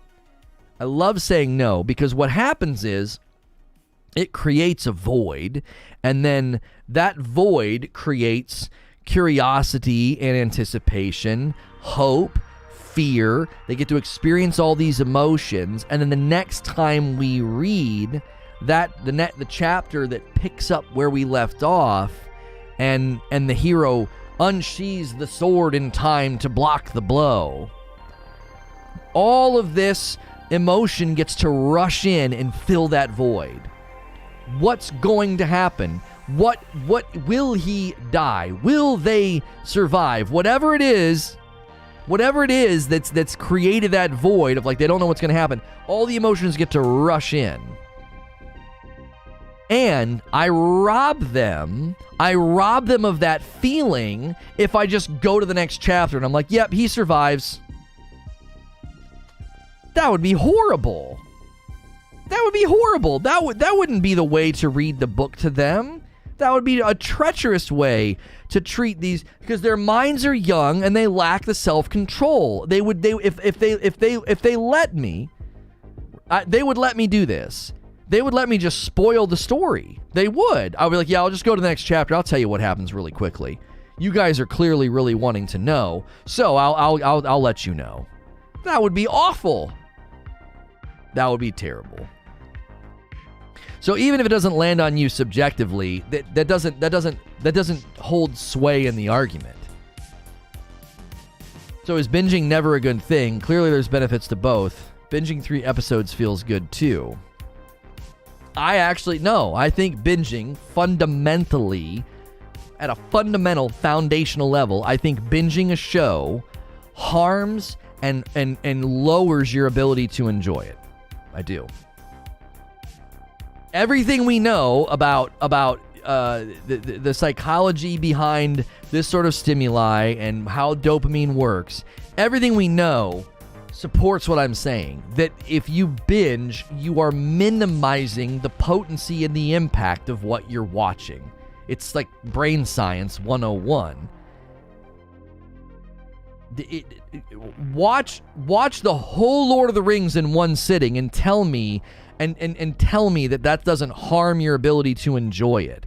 You're going to feel wrung out like a rag at the end of the day. You're going to be tired. You're going to feel almost You're going to feel why do we do that? You're going to feel burnt out. I get angry at cliffhangers TBH based on already knowing what happens, because for me, it's not what happens or surprises, it's how you get there. Though I do agree binging entertainment leads to bad, you ran out of characters, I think. So what are your thoughts about there's no cinematic on New World? Does the lore get annoying reading books? That's actually a really good question, Rune Eater. It's a very good question. I actually think that they need to really focus on better storytelling, and I think one of the best ways you can do that is with a handful of cutscenes, even if they're very short. And I think that needs to happen going forward. Going forward.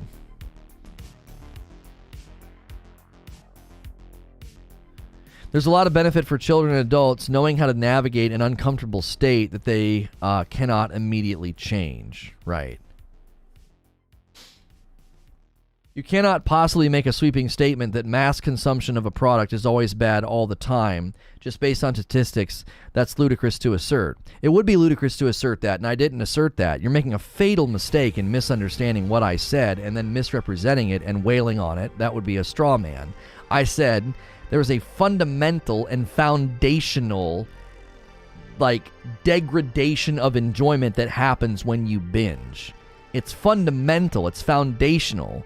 This is brain science 101. Nothing I'm saying isn't backed by research. Finding people that enjoy it and don't feel affected by it is not a repudiation of 20 years of brain science studies that show the overconsumption of digital media leads to a hindered and lowered enjoyment of it and a need for more. You're not going to find a single study that repudiates what I'm saying. You, on your own, saying, no, I'm fine, I enjoy it, you don't have yourself hooked up to a machine. You don't know. You've not done an A/B study on your own brain. You're purely basing it off of your own subjective experience, which is incredibly hindered by your lack of ability to see what your life or what your reality would be if you did it another way. You're not Doctor Strange. You can't do an A/B study with your own brain. Oh, I binged. Let's give an example. Let's say you suddenly hear about Breaking Bad and you binge the whole show over an entire weekend. You can't go back in time and do an A/B study and not binge the show to see how each episode would have landed on you differently if you watched it week to week. You lack the ability to do that and therefore cannot repudiate my claim because you binge it and can't unbinge it and rewatch it. And therefore you don't have a way to test this to disprove the claim. That's not a way to falsify what I'm saying. Just because you watch Lord of the Rings or Star Wars all in one day and you're like, I feel totally fine, that was great. That you don't have the ability to undo that and then do it in a different way, especially when it's a brand new show. Now, if you've already seen the show and you're rewatching it, that's actually a very different experience anyway. That's the psychological experience of seeing something new for the very first time. Like when Gandalf, the first time I watched Lord of the Rings, and he breaks the plane of the hill, and you hear what he says as light breaks through the window. Look to the east at the end of the third day, or whatever he says, and the light breaks through, and the music swells, and there he is. You will never have the same feeling you did the first time you saw it. You can't do it. You can't manufacture the brain power to do it. You can't. You've already experienced it. You know it's coming. You know what's going to happen. It is so less potent the second time. It is. I know this because I watch the movies every year. And I look forward to it. I get a little misty-eyed. I know it's coming. I anticipate it. I get excited. But nothing will replace the first time that happened for me in the theater. It'll never happen again. The first time you hear On Your Left Cap and everybody comes out, I got emotional. I was like, this is the height of my cinematic experience. I'm never going to experience anything like this again. This is my Star Wars, getting to see this happen. When T'Challa walks out, I will never feel that again. Never. So re-binging stuff that you've already seen isn't even a good test case. It isn't. It's not a good test case. Let's say that you were really looking forward to the Wheel of Time, and it finally hit Amazon, right? It's live on Amazon right now. 6 episodes in, 7 episodes in, however many episodes we are in. I think 6. I think there's 2 episodes left. And you wait. You know, I'm not watching it. I want to binge it. I don't like this week-to-week crap. Blech, right? I don't like that. And so you wait, and you watch all 8 episodes in a day. You do not have the ability to test and prove that your enjoyment of 8 in a row is equal to or greater than week to week. You can't do it. Why? Because you can't unwatch it and try it. You can't. You don't have the ability to do it. You've already seen it. Right? You've already seen it. You can't remove. You can't, like, Eternal Sunshine of the Spotless Mind, like, erase it from your memory and then watch it week to week to see which one's going to hit harder. And even then, it's subjective to you. You'd have to be hooked up to, like, equipment to see how high the meter hits on your brain activity in the sectors of your brain that are considered, like, the sectors that light up when you're experiencing joy, fear, euphoria, satisfaction, arousal, all these things. Like, you'd have to be hooked up to a machine to prove it, and you wouldn't be able to because you've already binged it. You don't have the ability to test and prove your enjoyment was better watching week to week either. I don't have to test my ability to do that because there is years of brain science studies that have proven across a spectrum of persons and across a spectrum of consumption that the more you consume it and the more you sit and soak in it, the less your enjoyment is. The brain activity goes down. This has been proven. I don't have to prove it. You would have to prove that the opposite is true. It's been proven. You're rejecting science because of your own experience. This is a treacherous way to come to a conclusion. Like, well, I don't care that there are psychological studies that back all this. It doesn't matter to me. I enjoy binging. I'm not telling you to not binge. I'm simply saying your enjoyment of binging can't repudiate science. I don't need to prove that I enjoy watching it week to week. Number one, I can just state that I do. But I don't need to prove that I enjoy it more watching it week to week because science is in my corner here. If I'm betting on alternate universes of me, the universe where I waited and binged Wheel of Time or watched it week to week, science leads me to believe the propensity of enjoyment and the probability of higher enjoyment is over here in this universe where I watched it week to week.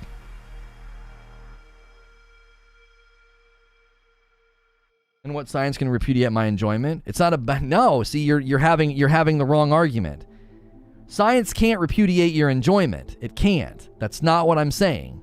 What I am saying is that you don't have the ability to unexperience something and A/B test it to see whether or not you actually would experience a greater sense of euphoria, excitement, or whatever. You don't have the ability to do that, and therefore you don't know. All you know is what your preferences are. I have experience with both, and my experience says binging is better. Right, and here's the thing about brain science, Eugene.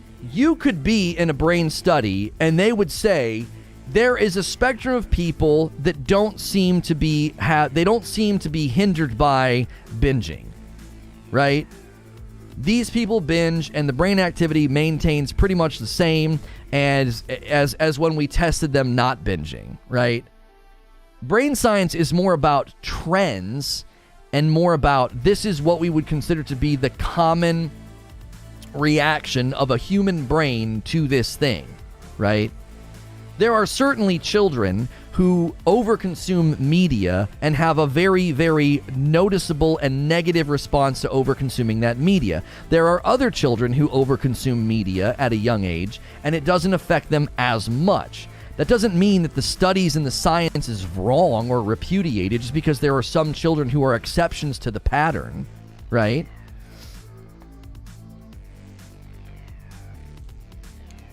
So, psychology is about finding patterns and propensities. This isn't like psychology is referred to as a soft science for a reason. You have studies and examples? There's plenty of studies. There was a study about the one where they found the children in an orphanage and their brains had been understimulated by not being picked up, and it led to all sorts of behavioral problems and challenges down the road and developmental problems. And then they did an inverse study to say, well, can a brain be overstimulated? And they started looking at young minds when they're growing, rapidly growing from the ages of 1 to 13, and they've established now a spectrum of how much a child's brain at that age should consume that type of media because it does what is considered to be an overstimulation of the brain, which then leads to all sorts of challenges of obesity, learning disabilities, behavioral problems, social skills, like the lack of social skills and awareness, right? And this comes from overstimulation. And these studies have led to other studies, other studies about how the human brain reacts to overconsuming digital media. Just because you're 25 doesn't mean that what they discovered about young children isn't true for you, just in different ways. You can overstimulate your brain to the point that the dopamine, the high, the sense of feeling you get from watching a digital media movie or a TV show or playing a video game, you then hinder your ability to feel that going forward. So you play longer, you watch more, you have to watch something else, you have to go to the next thing. You're creating neural pathways as well as sort of mental dependencies on these consumption levels that you're establishing for yourself. So you can say, oh, I prefer binging and here's why. Fine. That has nothing to do with the brain science that backs what I'm saying.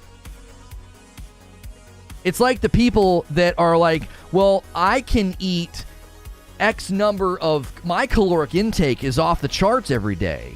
Well, maybe their genetic makeup is that their metabolism is insane or their thyroid's doing something and they can consume an insane amount of calories a day. Is that suddenly a repudiation of nutritional, dietary science that's been documented and studied over the years just because this one person or some persons can consume, fast food or caloric intake that is abnormally high? Are they a repudiation of nutritional dietary science? No, they're not.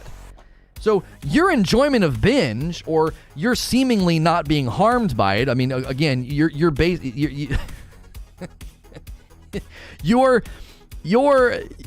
the last person you should trust in this decision, because it's your own brain, right? Your side's no more real than that of people who binge. So do you just like hop over facts and science when they're inconvenient to what you think, and then you want to say what I'm saying is subjective? So everything I outlined about the science and the studies of the understimulated brain and the overstimulated brain, you're just going to hop over that. That's inconvenient to your position, so you can label my position as subjective. I've been drastically enjoying the game way more after the merger. The economy actually works, and there are a lot more wars going on. Somebody else said that this morning, Drew. They said that they felt like it injected new life into their server. The world's evolving in such a way that your time is becoming more precious and valuable. This could be a reason binging is becoming more popular, though it may impact your enjoyment. Sure. Science has been wrong in the past. Again, so you're going to deal in a platitude to get out from underneath years of studies. this is inconvenient to my view, so I'm going to act like, well, it could be wrong. It might be wrong. I don't like it, so it's probably not right. Science doesn't matter when people know their personal preference. You can tell me that I should like steak over salmon because the science is proven, but I still wouldn't care. What you just wrote is utter nonsense. Science can't tell you that you should like one thing over another. That's not what I've been arguing. You're having an incredibly hard time grappling with what I'm saying. If you think that I'm saying that science is telling you what you should and shouldn't do, I've not yet created an imperative or an ought or an ought not. I'm merely speaking in truth that there are scientific studies that have proven the overconsumption of media blunts and stunts and limits your ability to enjoy it. This is a scientific fact. It's backed by the studies. And your preference doesn't mean anything. Your preference doesn't mean anything. Your preference to consume nothing but donuts every day doesn't repudiate dietary or nutritional science. Dietary and nutritional science would tell you that a Krispy Kreme diet would be very bad for you. Well, I don't care. I like it and I feel fine. Okay, that you haven't said anything that even lands on the surface of the discussion. Your preference doesn't matter. The doctor and the nutritionist and the scientist that studies the body is going to tell you that a Krispy Kreme diet is going to, across the spectrum of bodies and nutrition and metabolism and thyroid activity, is a really bad idea. They're not creating an ought or an imperative. They're saying this is probably not going to be good for you. I like it. I don't care. I feel just fine. There was a guy on a McDonald's diet that tried to, when the big Super Size Me documentary hit. When the Super Size documentary hit, this guy was like, well, I eat it every day and I feel fine. Like, that's not a repudiation of nutritional science. You can't compare the consumption of food to the consumption of art. Oh, I sure can, because the consumption of digital media affects your brain and your brain chemistry and your body. Are you kidding me? It's very equivalent. Extremely equivalent. The way that we have integrated with technology to act with such brazen dismissal is to your peril. To not consider what's coming out of psychology right now about the way that we interact with media and movies, TV shows, and video games, to dismiss it as if, well, it's my preference, you do that to your peril. As nutritional science has discovered things, to just ignore that because of your preferences, you would do that to your peril. If I want to watch a show in 3-hour bursts, there would be no severe changes because of it. See, but you're getting down into the microcosmic examples of like, well, I just do this or I just do that. I'm not doing that. I'm speaking up here. Up here at a broad spectrum scientific study level, the overconsumption of media blunts and stunts your ability to enjoy it. I don't care what you do and how you do it. I'm not talking about the specifics. I think what's happening here is, as always, when the scientific discovery of something or the science of an issue bucks up against your preferences, you bristle and feel like you have to defend yourself. I'm not attacking your or anybody here's your particular choices. Okay, I've been shows myself, right? I'm not sitting here acting like I'm some righteous evangelist for non-binge watching. That's not what sparked the discussion. What sparked the discussion was when you watch week to week, it engages more levels of your psychology and creates this awesome experience of vacancy that can then be filled. And then that's a very good thing. And when you binge a show 8 hours and you watch all 8 episodes instead of week to week, all the brain science points to the fact that that's going to hinder your ability to enjoy it. I've not created an imperative, an ought, a judgment. I've not spoken ill of people that do this. I've merely spoken in this is what they've discovered. This is what people have discovered. And adjust or watch it at your leisure. I don't care what you do. Blunts and stunts the average person or most people, but you're saying as if it does for everyone. I've never said that it does it for everyone. Like when you establish like a psychological principle about like dopamine and how it works, okay? So they've studied it, and let's say I put a present in front of you, and you've been anticipating this present for a very long time, right? There's this thing that you've been wanting, and it's wrapped, and there's a bow, and there's wrapping paper, right? Your dopamine hits a height as you're opening it, and as you open it and see the item, your dopamine starts to come down, okay? This isn't universally true for everyone. I don't have to say that after every psychological statement that a person makes. Like, if they discover brains can be overstimulated and understimulated, that doesn't mean that it's true universally for every single person. I never said it in a way that indicated, like, well, every single person abides by this. There's a propensity. There's a pattern. I conceded this 20 minutes ago that psychological studies understand and establish patterns and propensities. That doesn't mean in the research they might not find people who are less affected by it. I conceded that easily 20 minutes ago. I said, you might have entered one of these studies and you might be somebody who is less affected by binging, right? How can you call it fundamental and intrinsic and say it's not universal? Because all those words have different meanings, and fundamental and intrinsic don't mean universal. You understand how language works, right? Like, when I say something is fundamental or intrinsic, that doesn't make it universal. You're projecting. The reason you're projecting as if I said this was universal is because you feel judged by it. Come down out of your defense mechanism for a second and don't feel judged by what I was saying. I was not once saying that you should stop, or you're bad, or this is universally true and you're hindering your ability to enjoy a show. No, you're projecting. I didn't say it was universal. There's a fundamental and intrinsic reality here that when you overconsume something, it blunts and stunts your ability to enjoy it. So, if you really enjoy this new album from your favorite band, and you listen to it 24 hours a day, 7 days a week, all science and anecdotal evidence points to the fact that your enjoyment of the album will go down as you do that. You might say, not me. I do that all of the time, and I enjoy it. Every listen, I feel better. And by the 108th listen, I'm enjoying it even more. Okay, that doesn't mean there's not a fundamental and intrinsic reality there that the overconsumption of something will blunt and stunt your ability to enjoy it. Diminishing returns is a thing. Right, this is established brain science. I wasn't saying anything that was insane. This is an established thing. It's verifiable. It's proven. You can binge all you want. I'm just telling you. Consider.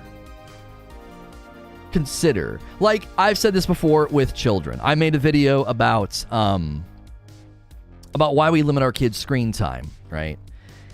And I made a lot of allowances that, like, look, if you're a single parent, I know screen time is like a saving grace. It's like your daily savior of just some sanity, okay? So I didn't want parents to feel judged at all by the video, because being a parent is just ridiculously hard. Like, the weight of being a parent, the enormity of it is just insane.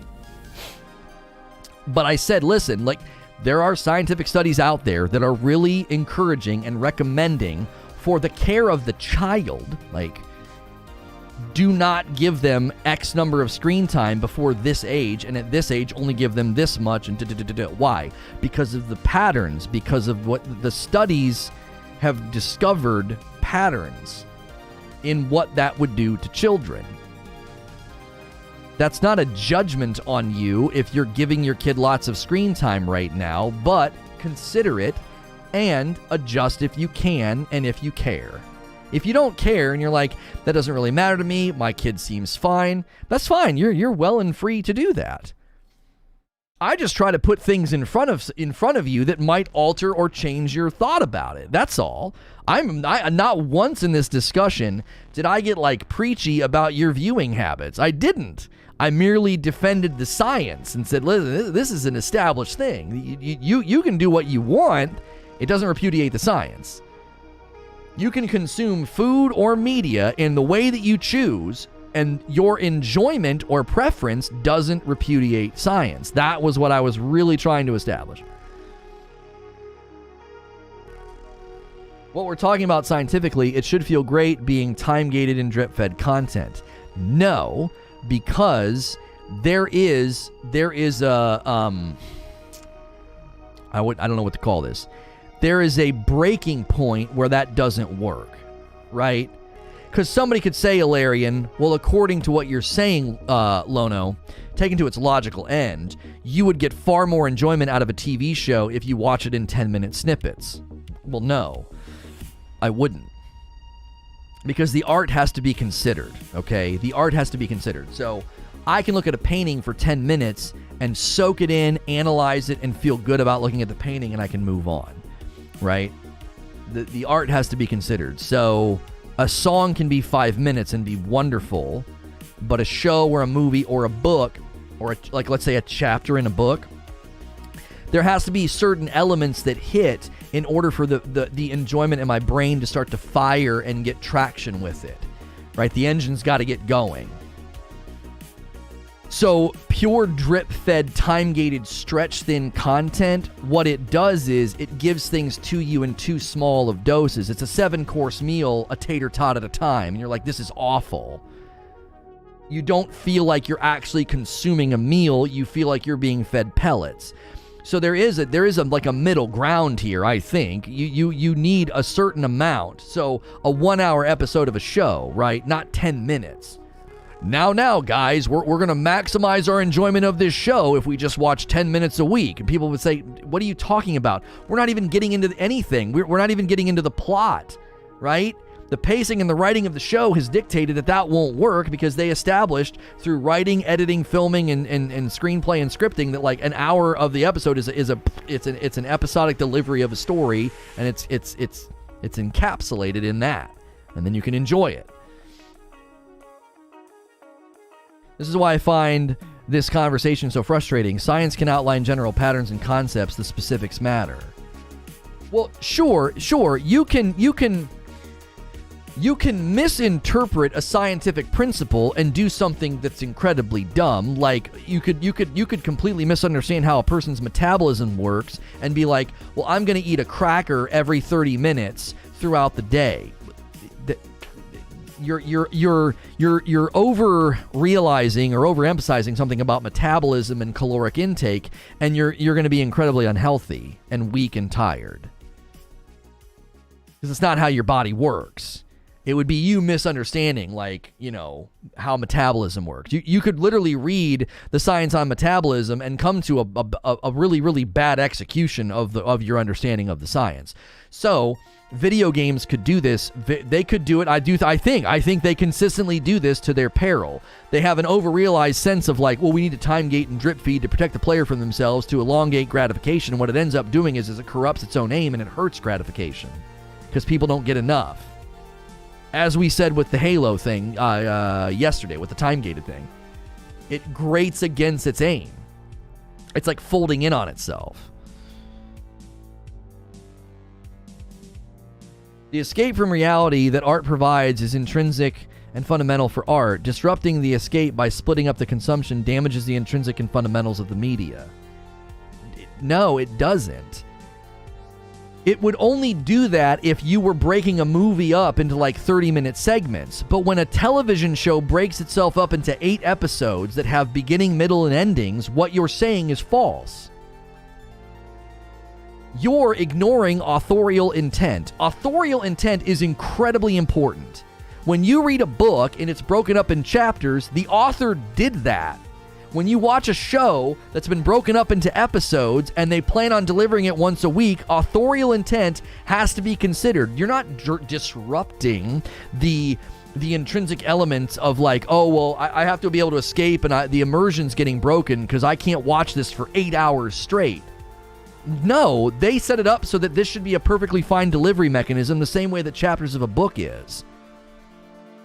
Sitting down and reading, War and Peace all throughout the day, as opposed to chapter by chapter, is going to have diminishing returns of enjoyment because your brain actually gets tired.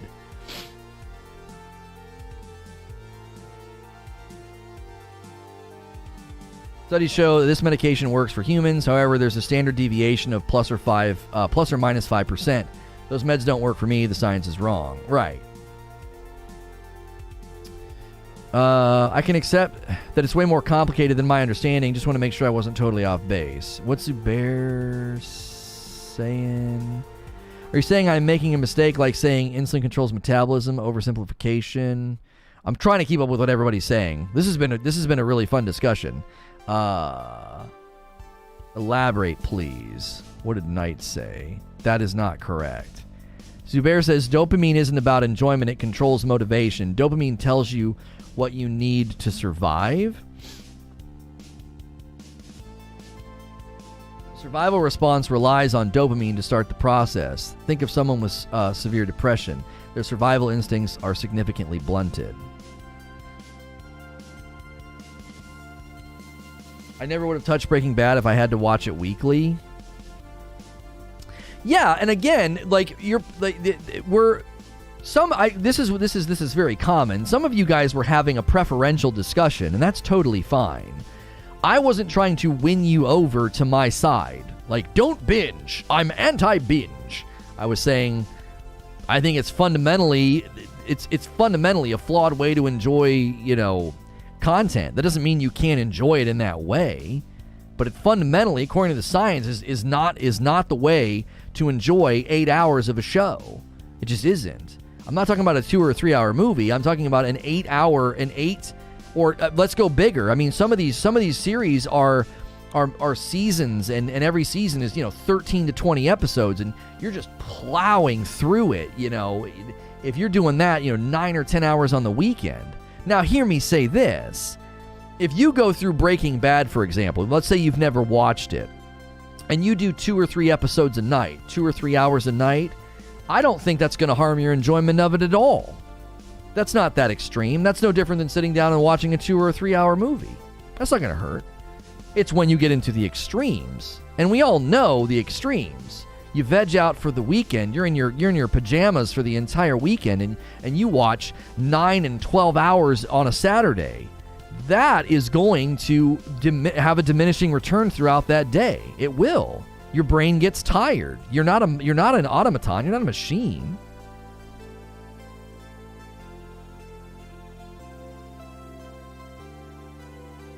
Even when Walking Dead. Yeah, 2 and 3 episodes. See, we need to define binging. There's binging, and then there's like binging, right? Come on. Binging 2 or 3 episodes is not really what I had in mind. I'm talking about people that plow through an entire season over a weekend. That is an extreme that I was mainly addressing. Like, the more you do it, the less return you get, was what I was driving at. Flawed and suboptimal are very different. Binging on media may have diminishing returns, but overall provide a better return on investment for the individual. Like I said, specifics matter. But you're not a machine. So return on investment of time, does that really matter if you're doing something that could be fundamentally bad for your brain, right? You could argue the pure mechanics of it, and you could say, the best way for me to consume movies and TV shows is to do it all day on Saturday. I don't have time throughout the week. So from 9 in the morning to 9 at night on Saturday, I'm going to consume every show and movie that I missed throughout the week. That's not going to be good for you, right? That's bad for you. Fundamentally, the science would say, well, that's bad for you. That's bad for your brain. You shouldn't do that to yourself. And your enjoyment is going to go down and diminish at the cost of mechanistically saying, well, I'm getting a better return of my time investment here. Instead of 2 hours a night, you do 10 hours on a Saturday. Well, when you do that, you're diminishing the return of what you're going to feel from it. But you're being incredibly mechanistic and saying, well, I'm getting a better return of my investment, right? We've established that time is becoming a more scarce resource than anything else we have to spend. If I'm maximizing the investment of my time, that might be optimal for the individual. But you're not a machine. So that being optimal for you you're defining optimal as if it only matters for time spent. Is it optimal if it's unhealthy for you? Because in 10 years, what if you have developed all these problems from it? There are optimal ways to consume food, but it's not good for you. Your scarcity of time and your lack of the ability to go to the grocery store and get healthy food and make your own meals, if you purely operate on that spectrum of all that matters is the scarcity of time, and you eat incredibly unhealthy throughout the week because it's optimal, it's not going to be optimal after 10 years and you have terrible cholesterol and heart problems and blood pressure problems and hypertension and all this stuff. That's not optimal. Like, the long view of that would be, well, no, it was optimal in the short term, but it wasn't optimal in the long term. You've damaged your body. We're moving the goalpost to optimal enjoyment or optimal time management, which wasn't the original argument. That's exactly right. I'm not talking about optimal time management. I was merely talking about the brain science behind what happens when you overconsume something.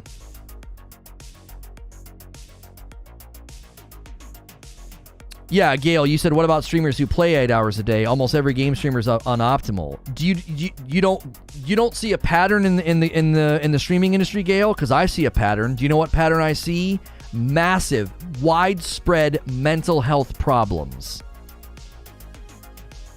It's more common for a streamer or content creator to have a mental health problem than to not have one. There's a reason for that. They live in a way that is odd and mentally unhealthy.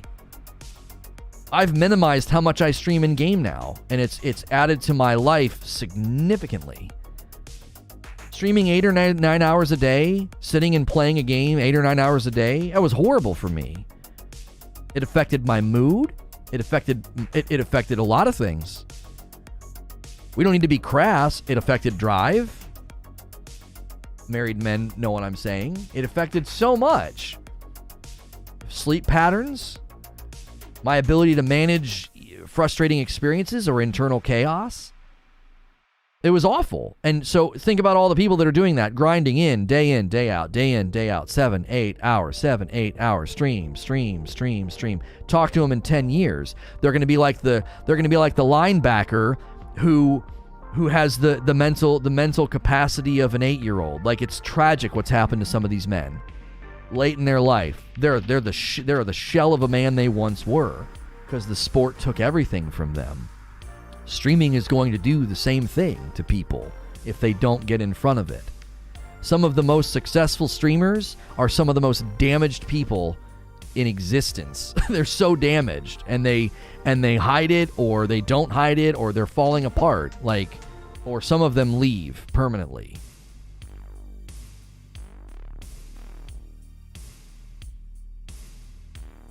Sounds like similar issues to anyone who works at a computer all day. Oh yeah. The rise of cubicle life has coincided with the rise of psychotropics, or psychoactives. The trend in the workforce in the West to go to cubicle screen life has coincided with people dealing with all sorts of things. You think that's a coincidence? You think it's a coincidence that there's a higher propensity of people now to deal with anxiety and depression and all sorts of these things, and it coincides with a change in a huge portion of the workforce. 6 or 7 hours a day, staring at a screen like a zombie.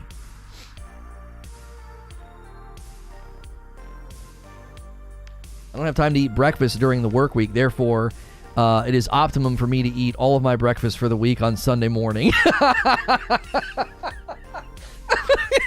Just choking down Egg McMuffins, Victor. You're like, oh, this is optimum. I work at a computer and I feel attacked. This is so deep. This is so heavy sledding. People that were turning in for the New World update are like, what in the world did I tune into? There are so many levels at play here. At one level, it is purely just your brains soaking in blue light all day. Okay? So at one level, that's happening. Okay? At another level, your emotions are being interacted with, like when you're watching a movie or a TV show. Or you're spreadsheeting all day, and so it's minimizing or dulling your brain activity. There's so many layers active when you're interacting with a screen just constantly all day. It from the way that your eyes receive blue light, from the way that your brain and your neurons fire when things are happening or not happening. It's extreme. It's extreme what you're putting yourself through. I don't think we fathom our integration with technology and what it's done to us as the human race. I don't think we fully understand it yet. We don't. It's happened so fast. Think 20 years ago when I graduated from high school in the year 2000 to now. It's only been 20 years, and look at the integration of technology into our daily lives. Think about this thing right here. What that has done to us. We don't even fully understand it yet. We talked about this in another video. Okay, creature. We talked about this in another video. I theorize that our capacity for empathy is going down as we interact with technology more and more. We're becoming more machine than man, like Darth Vader. We've integrated with technology to such a degree we're becoming mechanistic in the way that we view issues on Twitter, in the way we view people mechanistically now. We are like our capacity for empathy is going down because as the more we interact with technology, the more like technology we become. We deal in zeros and ones. We're very binary. It's a 0 or it's a 1. It's polarized. It's black and white. Why? Because that is the rise of the mechanistic way of thinking and the lowering of the the humane way of thinking. Your humanity is being diminished the more you interact with technology.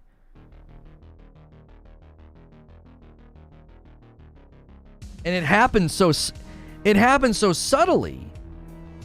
It's like it's a part of you now. Like, this is a part of me, and I do everything I can to minimize that. It is hard. The checking, the rechecking, the dragging, the looking, the worry, the concern. Like, I have integrated this into my life in a way that can be extremely unhealthy. And it diminishes your capacity for empathy and sympathy and care for people. Because you don't see them as a person. They're a 0 or a 1 on your screen. They're a red state or a blue state. They're a this, they're a that. They're in this category or that category. They're your enemy or they're your friend.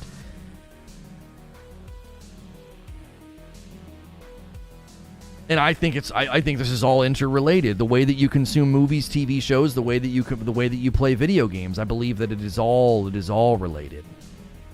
Because it affects your brain. It affects who you are as a person.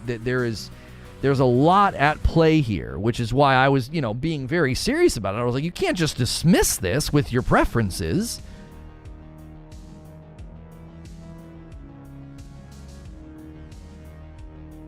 I disagree. It isn't inherent to the tech. I blame the scale. We simplify to dealing with thousands and millions of people. We group to be able to manage it. I think that's an aspect of it, Zubair, sure, but I think you're interacting with people by way of a mechanism which creates a mechanistic view of people. That's what I think's going on. Old people are really binary. They didn't grow up with this tech. Sure, we are instinctively tribalistic.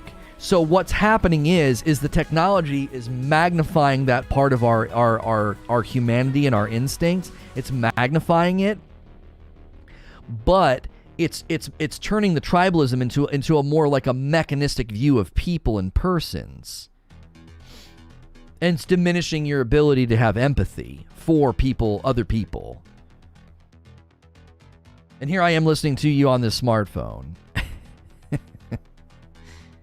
Human beings deal in the binary. We do. We separate people into groups and into tribes. We've been doing this for like a super long time. Current coupon code can not only buy water floss, but also electric toothbrushes. Okay, so the coupon code works on both. Yeah, if you guys use that brush command, our sponsor, MTeeth, is in chat. We've gotten into a super serious conversation today. After engaging with this community in the aftermath of the generic horror, it has become clear to me that it is best to bring the SNTR story to an end. That would be the say no to rage story to an early end. The goal of the series will not change, but the venue in which I choose to fight will be less public. Yeah, that's fun. And then you have the wrong... What? Oh, you had 2 there. I'm done.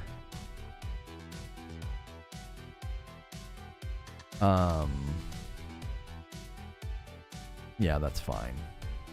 I'm just going to change it, and then I'll just schedule it. Since it puts me in the stupid flow. It puts me in the dumb flow of it. I've really enjoyed this discussion, by the way.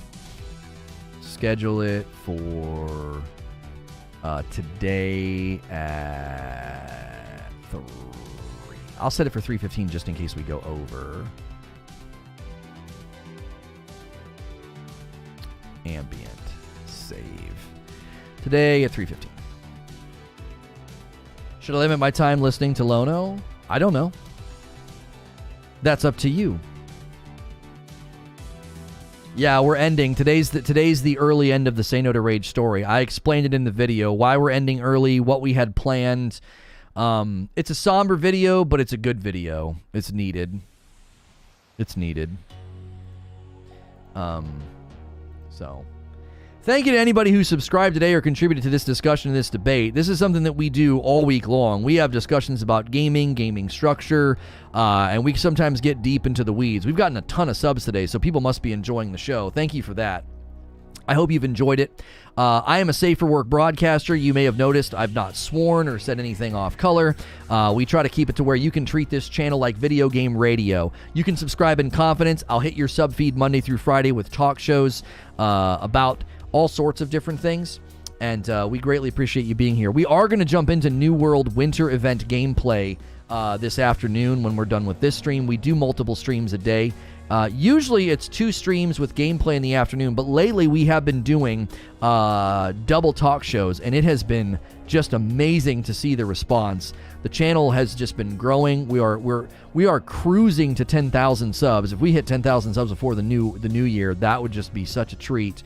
And we appreciate all of if you're a new sub or a longtime sub, we greatly appreciate it. There is a variety of ways to support the channel directly. You can click the join button or use the join command to become a paying member. You can buy coffee. It's basically our coffee. It's like a family-owned thing. Me and the wife and kiddos. The wife and kiddos pack it up and ship it to you. So you're not buying it from some company where I'm going to get a kickback. You're buying it from us. We have 3 flavors, a light roast, a dark roast, and our holiday blend, the Merry Frickmas blend. When it's gone for the year, so snag that if you haven't already. It's like the favorite blend right now. The light roast is our most drinkable roast. It has got balanced acidity, and it's very, very smooth finish because it is a lighter roast.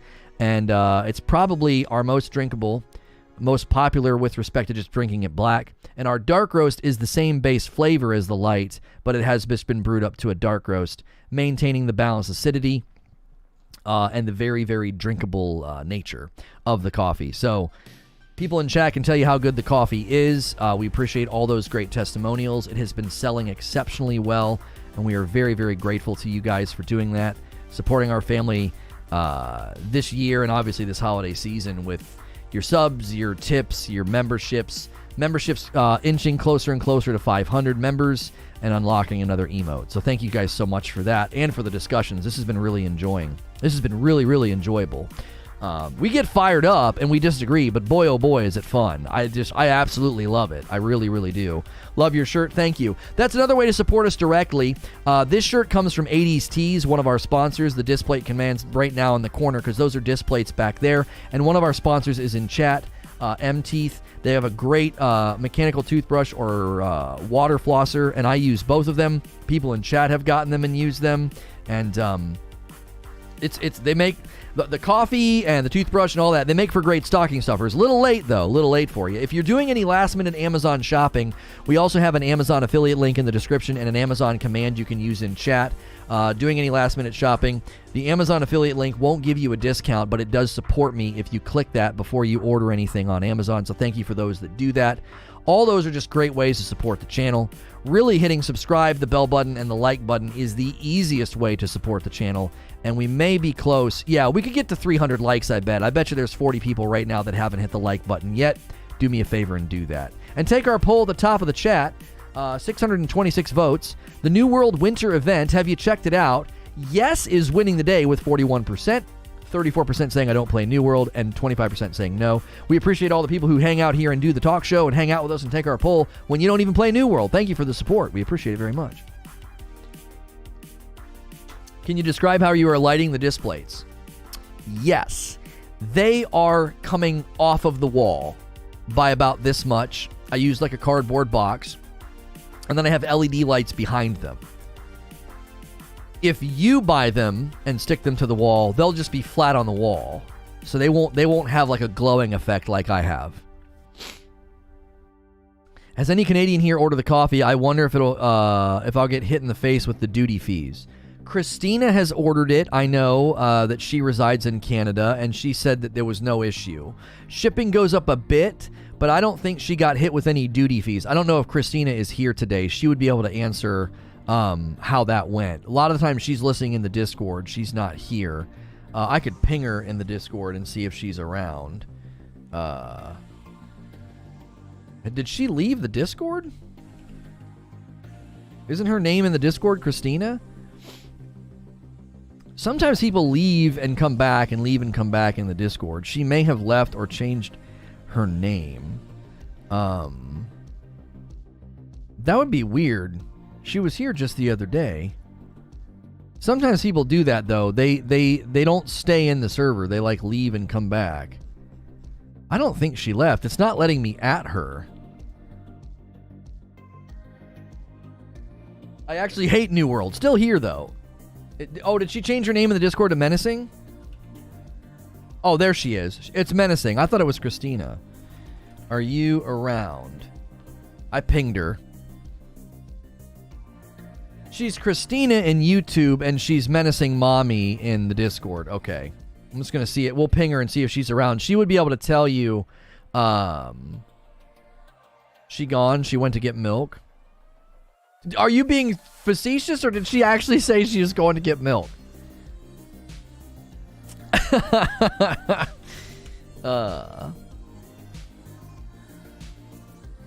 Display now has 3D magnets that give you the raised off wall effect. Oh, they do? How thick are they, Techno? That's actually good to know. Yeah, if you want to light them from the back like I've done, it sounds like you might be able to. I might actually switch to those. She's the wholesome goose. She went to the corner store. Okay, you're joking. You're joking. I was like, oh, did she really? She's probably working. Display about 3D magnet. Thank you, Techno. Holy frick. 25 millimeters of depth. 1 inch. Huh. Oh, man. I'm going to have to ask for some of those just to see. It would be better than my current setup. It'd be more convenient, at least.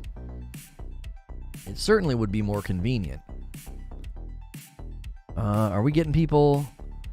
Okay.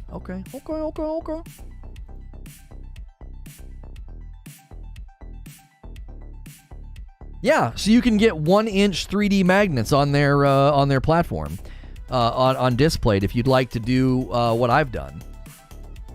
That is LED tape light. I taped it to the wall in the shape of a rectangle, and it's smaller than the Displayed, obviously, so it creates like a glow. It basically hits the back of the display and creates a glow on the wall. Remember, we have no proof that she isn't a goose pretending to be a person. This is true. There she is. Oh, hi. Let's see. We had a question about ordering coffee to Canada. Any duty fees?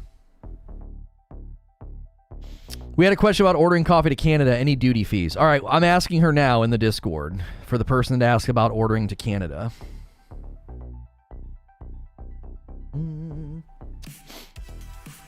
How many gypsums does it take to tarmac a level 60 driveway? Fast is saying there isn't. So, Fast Flex, are you in Canada as well? Fast Flex says no, there isn't. I live in Canada. Okay. Do you have mugs to go with the sweet coffee of yours? No mugs. Creature's been kicking me around about that. It just gets really complicated with shipping because we'd have to have them printed, and then I'd have to have more shipping supplies and bubble wrap and no. I think we have SNTR network mugs over at Spring in our merch store. So yeah, FastFlex is saying no duties. So to the person that was asking about ordering coffee to Canada, I have FastFlex, a resident of Canada, saying no, they don't have any. Yeah, you can use our merch store to get a mug. Maybe we should maybe consider having a mug with the joystick. I've not even checked the merch store in an age. I don't even know what in the frick's over there.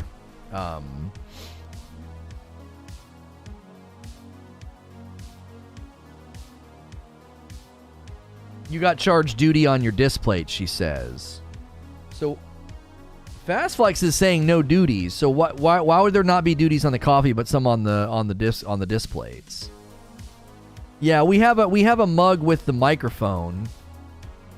Maybe we should consider doing a mug with the joystick, because that's SNTR Gaming is funny enough.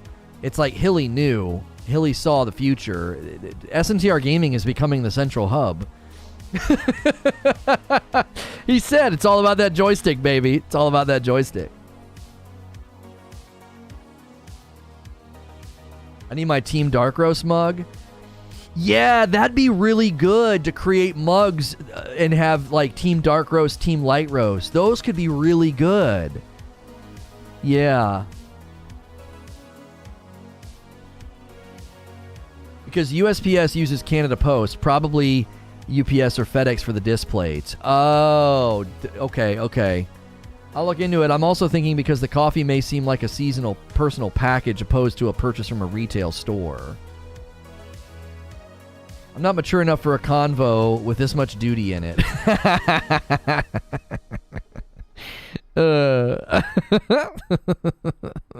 That's great.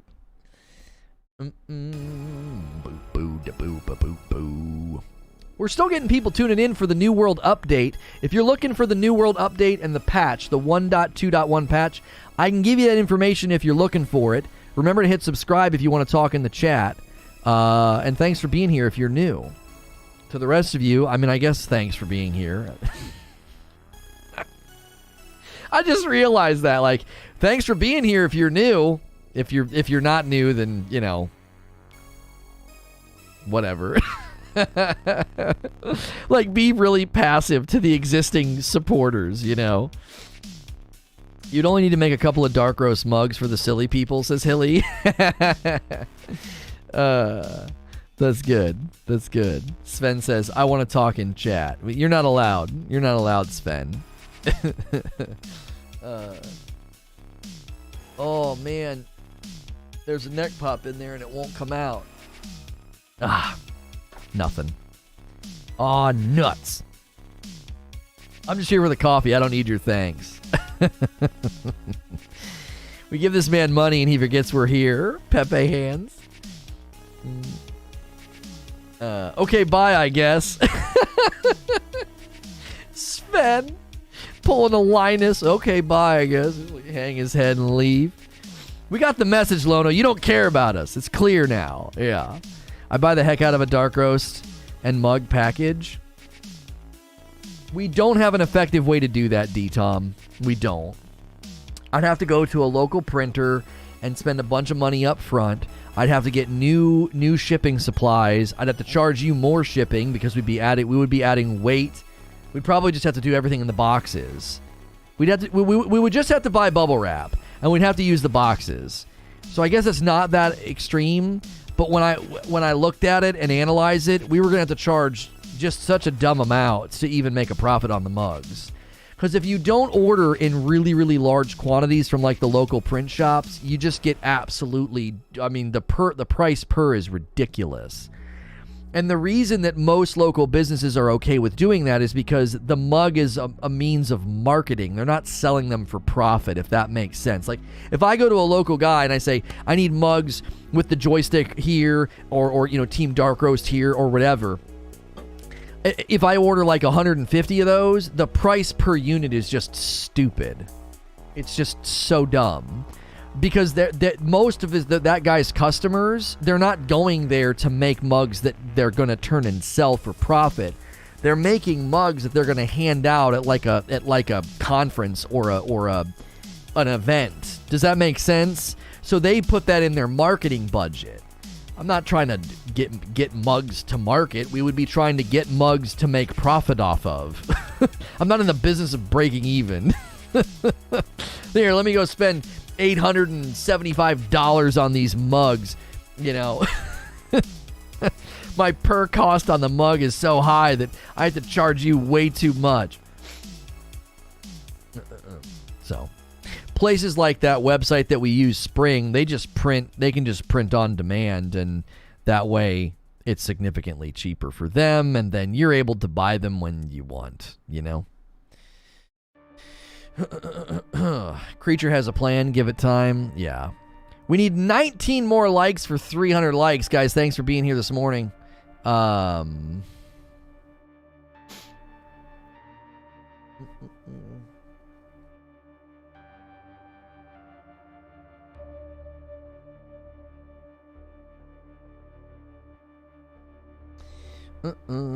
Joystick mug would be awesome, though. Yeah, we should probably get on that.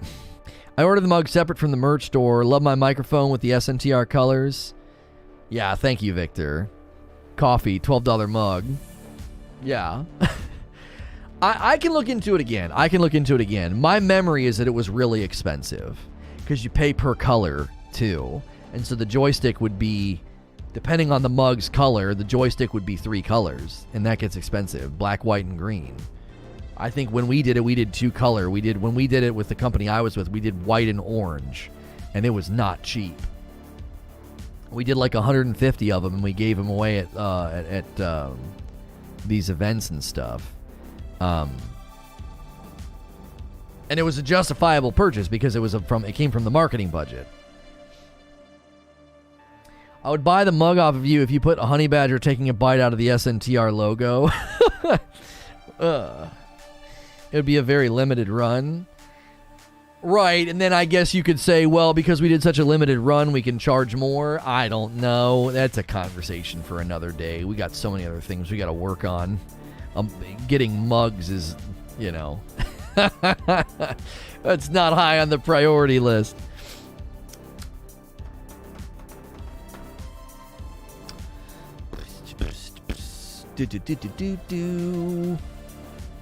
I played New World last night for about 45 minutes with no problems, and I played earlier that day for about 15 minutes with no problems.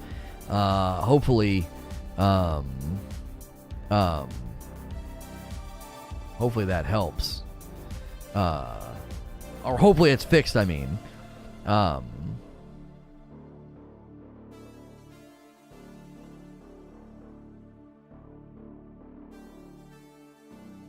Huh.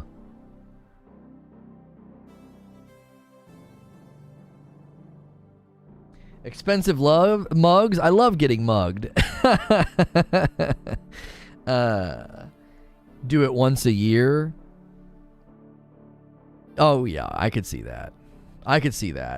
Time it with a certain thing or a certain time of the year. Sure. If you talk with YouTube again, please tell them to keep live streams at the top of the sub feeds.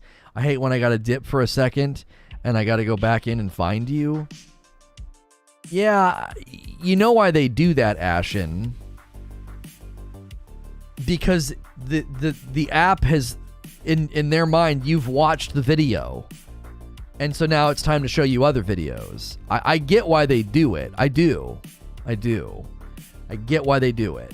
Because it to them, if let's say it wasn't a live stream, it was just me doing a video and like, hey guys, the New World update today, patch 1.2.1, blip, blip, blip, and I read it to you, and then you leave. Well, coming back and showing you that video again is stupid. They'd be like, well, I've already seen it. But when it's a live stream, you interact with it in a different way.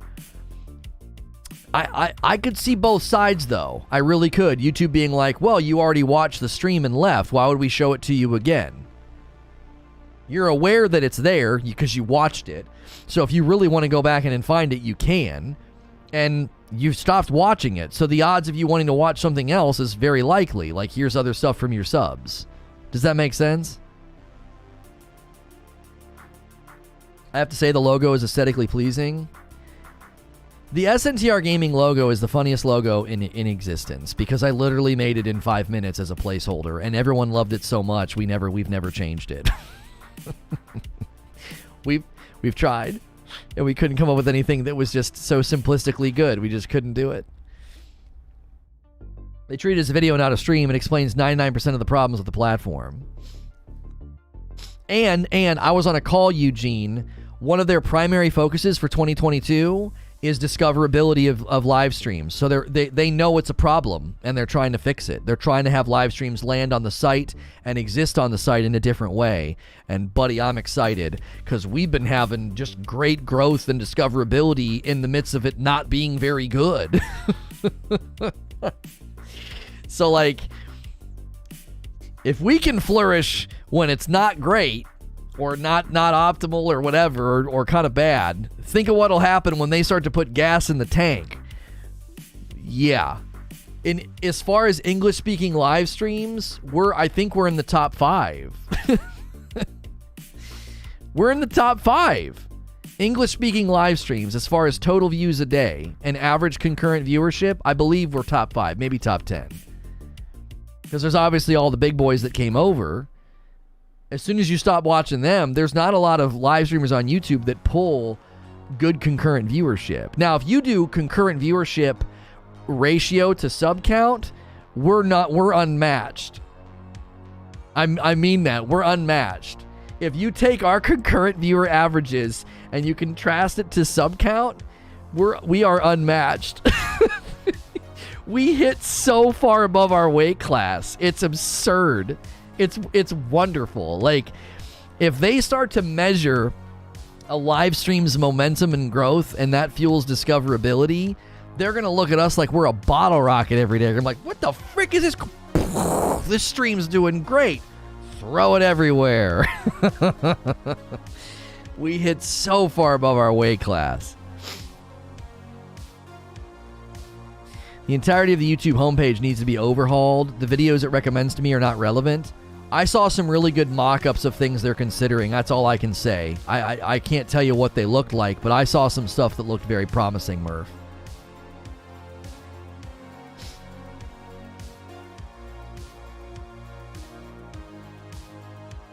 Keep going, mate. You'll be so far from here in a year, especially if YouTube implements more stuff for discoverability.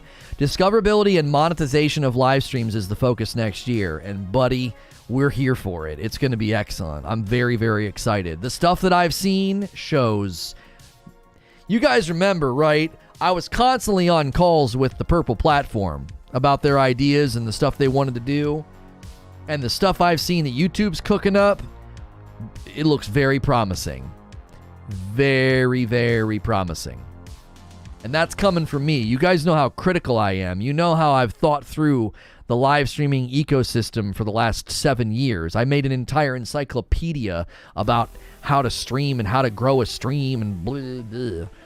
And boy, oh boy, did the Purple platform lose and miss out. Remember when they made all their ambassadors and they had their, what'd they call it, like their streamer classes?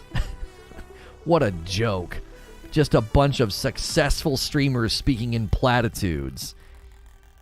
All right, I'm ready. I got my notepad ready. What should I do? Have a schedule, and be consistent and be positive. Oh, golly, I'm going to be a millionaire. Just a bunch of nonsense. You might as well not even have paid them. Just grab bumper stickers and plaster them on your website. You want to learn how to be a good streamer? Here you go. Here's 10 platitudes with 0 application. I've seen live streams with 100,000 subscribers, but only 500 people watching. That's what I'm talking about, homie. That's what I'm talking about. If you look at our concurrent versus our sub count, it's absurd. It is absurd.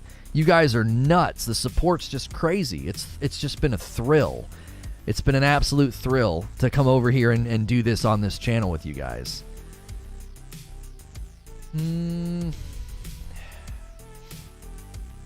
Speak of the devil. Oh, and it's black. It's black. It looks so good. It's not that weird white like the other one. Like the network one. It looks so good, creature, on the black mug.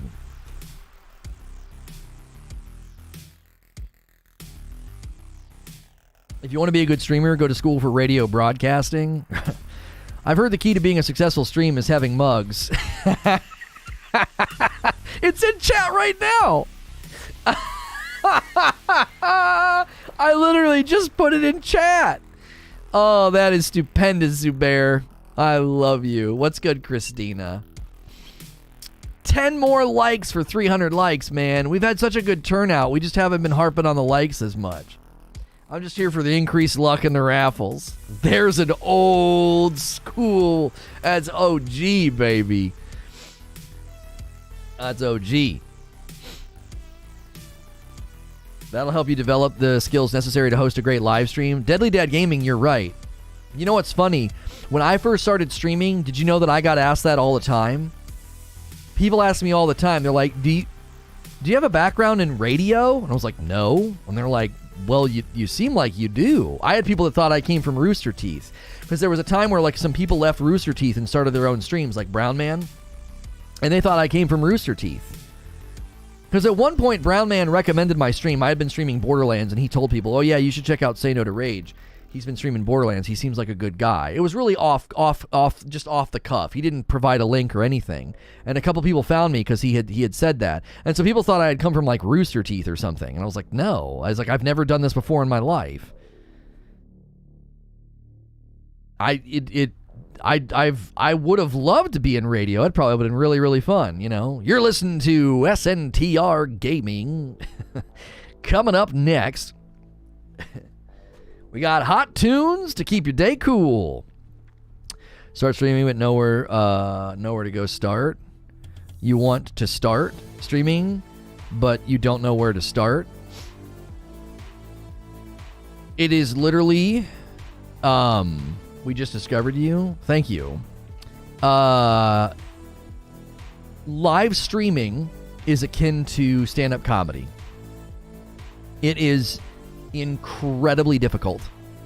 I think it's as challenging as being a successful stand-up comedian.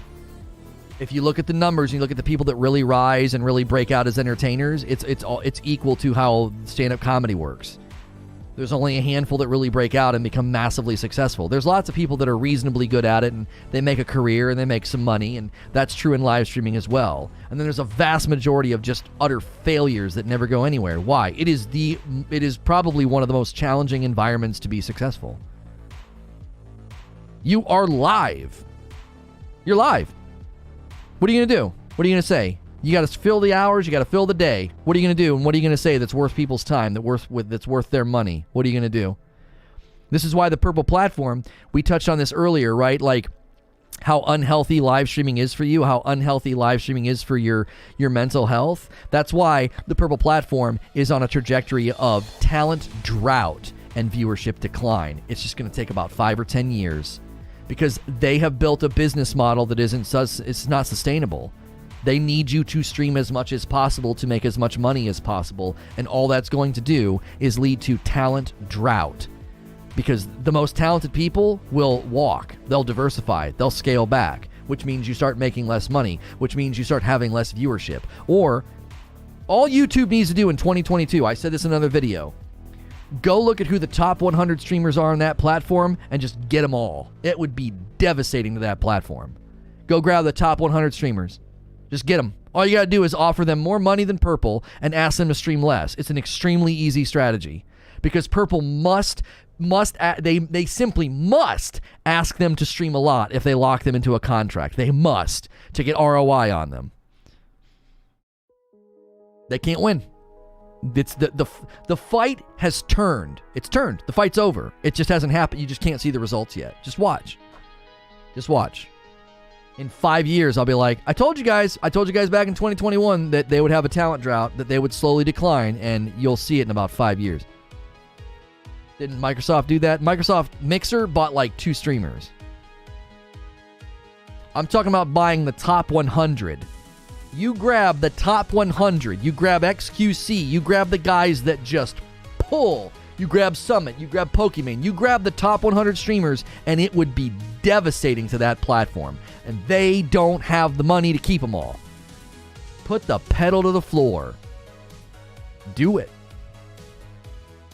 That's what I think YouTube should do. And Facebook's investing $10 billion or whatever in their platform. Facebook could throw their hat in the ring too. Facebook, you want to get streamers from Purple? It's not hard. Offer them more money than Purple and ask them to stream less. Now, Facebook's a different animal. Facebook needs you to stream a lot, more than likely, to get ROI. Okay? YouTube is in just a brilliant position because they don't need you to stream a bunch to get ROI on you as a streamer. They don't. They don't. Because if they can start treating streams well as a VOD, as evergreen content, oh, you have to watch this stream, Doc's, tournament, or this guy doing this, or this guy's playthrough. It's evergreen. It always makes money. That's not true on Purple, and I don't think that's true on Facebook.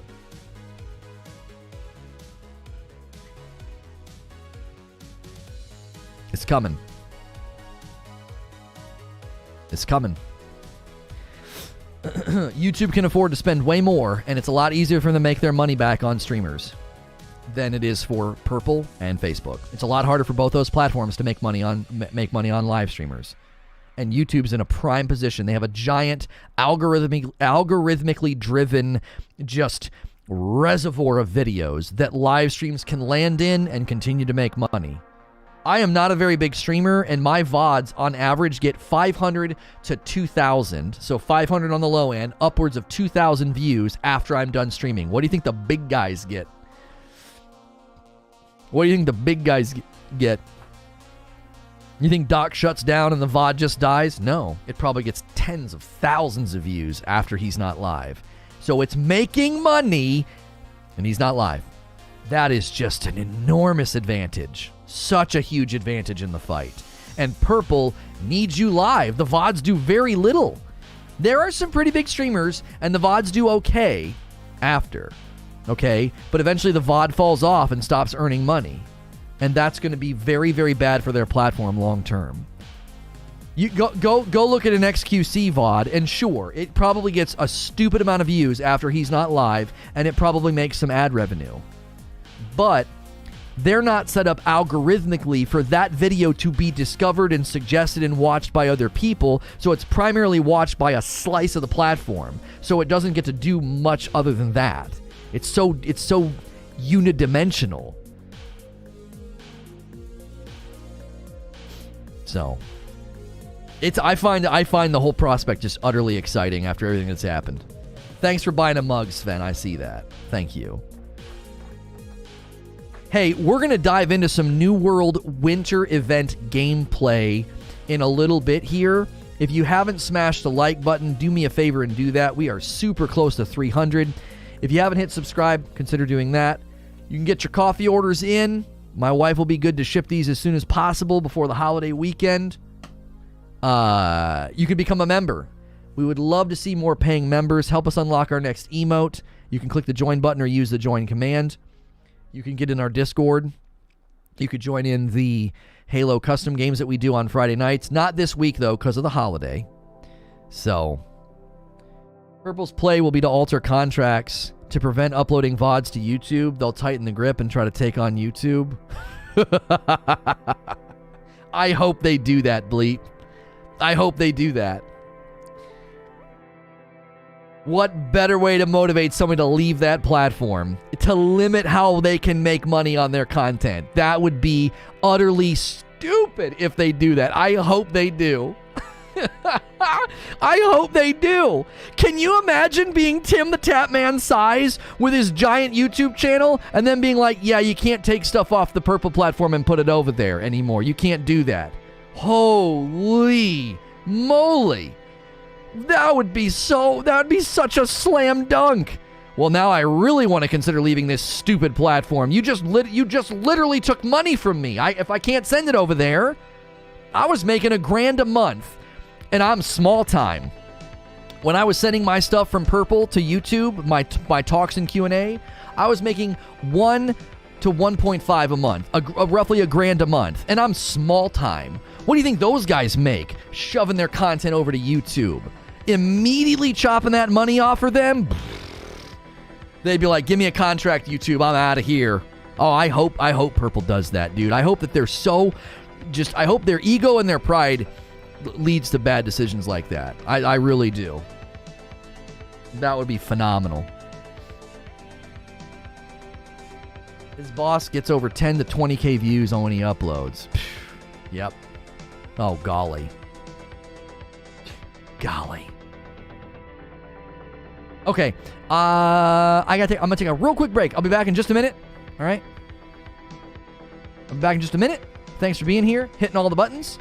And we're gonna enjoy some gameplay. If you're on the server, if you're on Eden, maybe you can run with me. We'll just do some of the holiday stuff. Okay. Thanks for being here.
I just ran through my entire house, checked drawers, my coat, where I put my keys for my chapstick, and it's down here.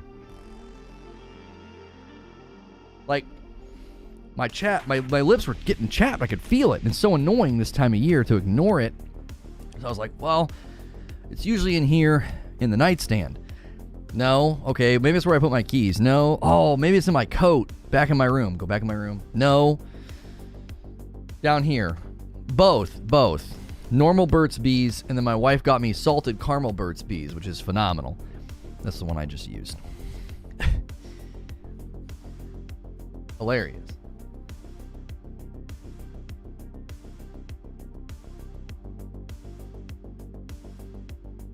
Never going already? I swear I had one. It's not my memory, but yeah. I swear that I had one up in my bedroom. And I probably did, and they're both down here. So one of them came down and didn't need to. So one of them came down here, and probably I just should have kept it up there.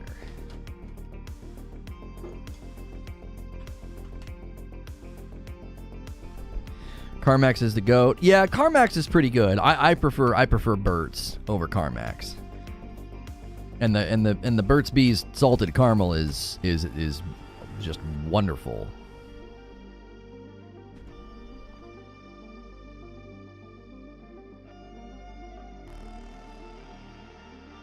Has Lono mentioned if there will be a Christmas stream this year? No, I'm not doing one because we don't really have a place to do it.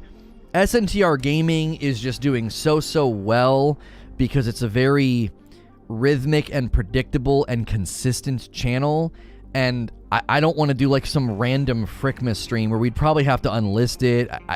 I'm not set up for it. I'd have to get the scene. I don't know where the scene is. I'd have to get like green screen. I've got in-laws coming to town early, which is its own brand of frustrating, because I thought we were going to be able to have like Christmas Eve together tomorrow as a family, and that's not going to happen now.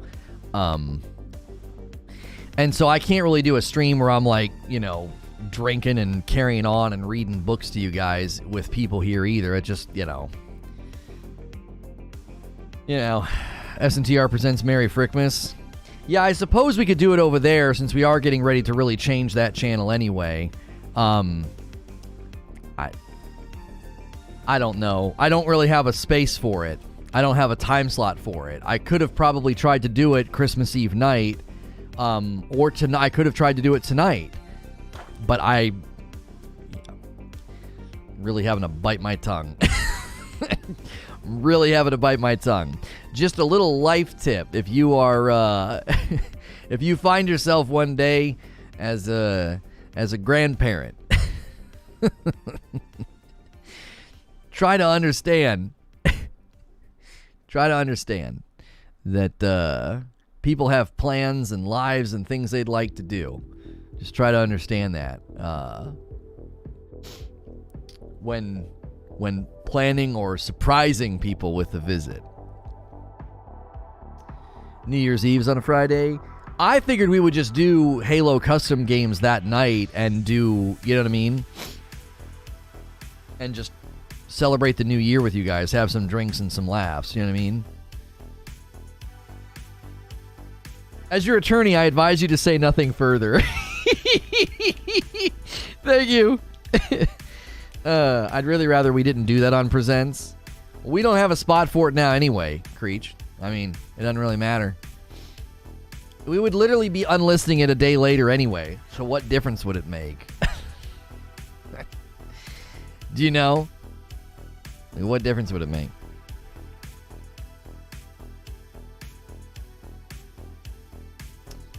Oh. Okay. I'm getting the tweet ready for the next stream here. Share. Copy.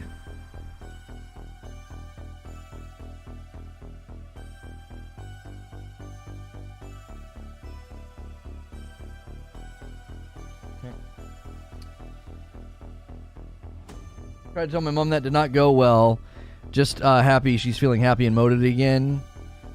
how much 1 year can change so much? Oh, for real. For real, for real. Yeah, it can. It really, really can.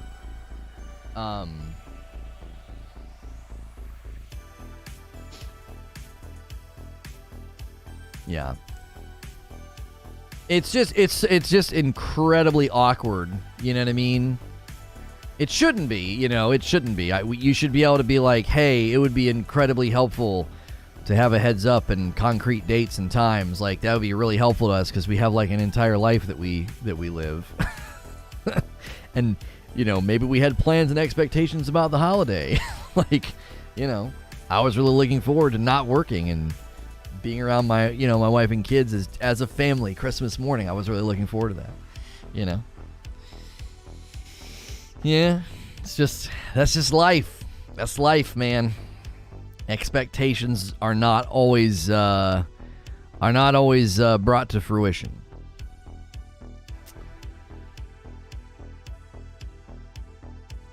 All right, let me give you guys a link to where we're headed.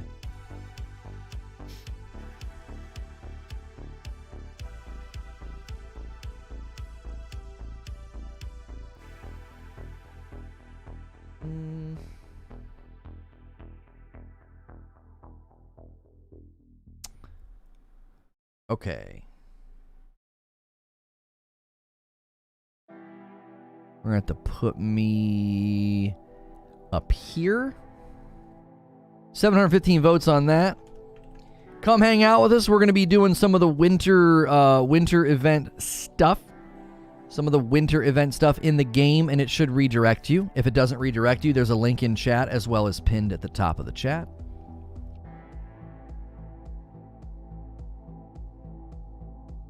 I guess I can do this first. Hey, thanks for clicking on the video. Going to be doing more New World Winter event gameplay. We did cover the update this morning for my live talk show that we do in the mornings, and we talked about the update, the New World update, the 1.1 patch they had to put in the game because people were using this winter event here, this festive event, to get gold, and they had to restrict that to make it so that people wouldn't do that. So if you like New World gameplay and you enjoy my streams, remember to hit subscribe and the bell button so you don't miss, and then I'm going to redirect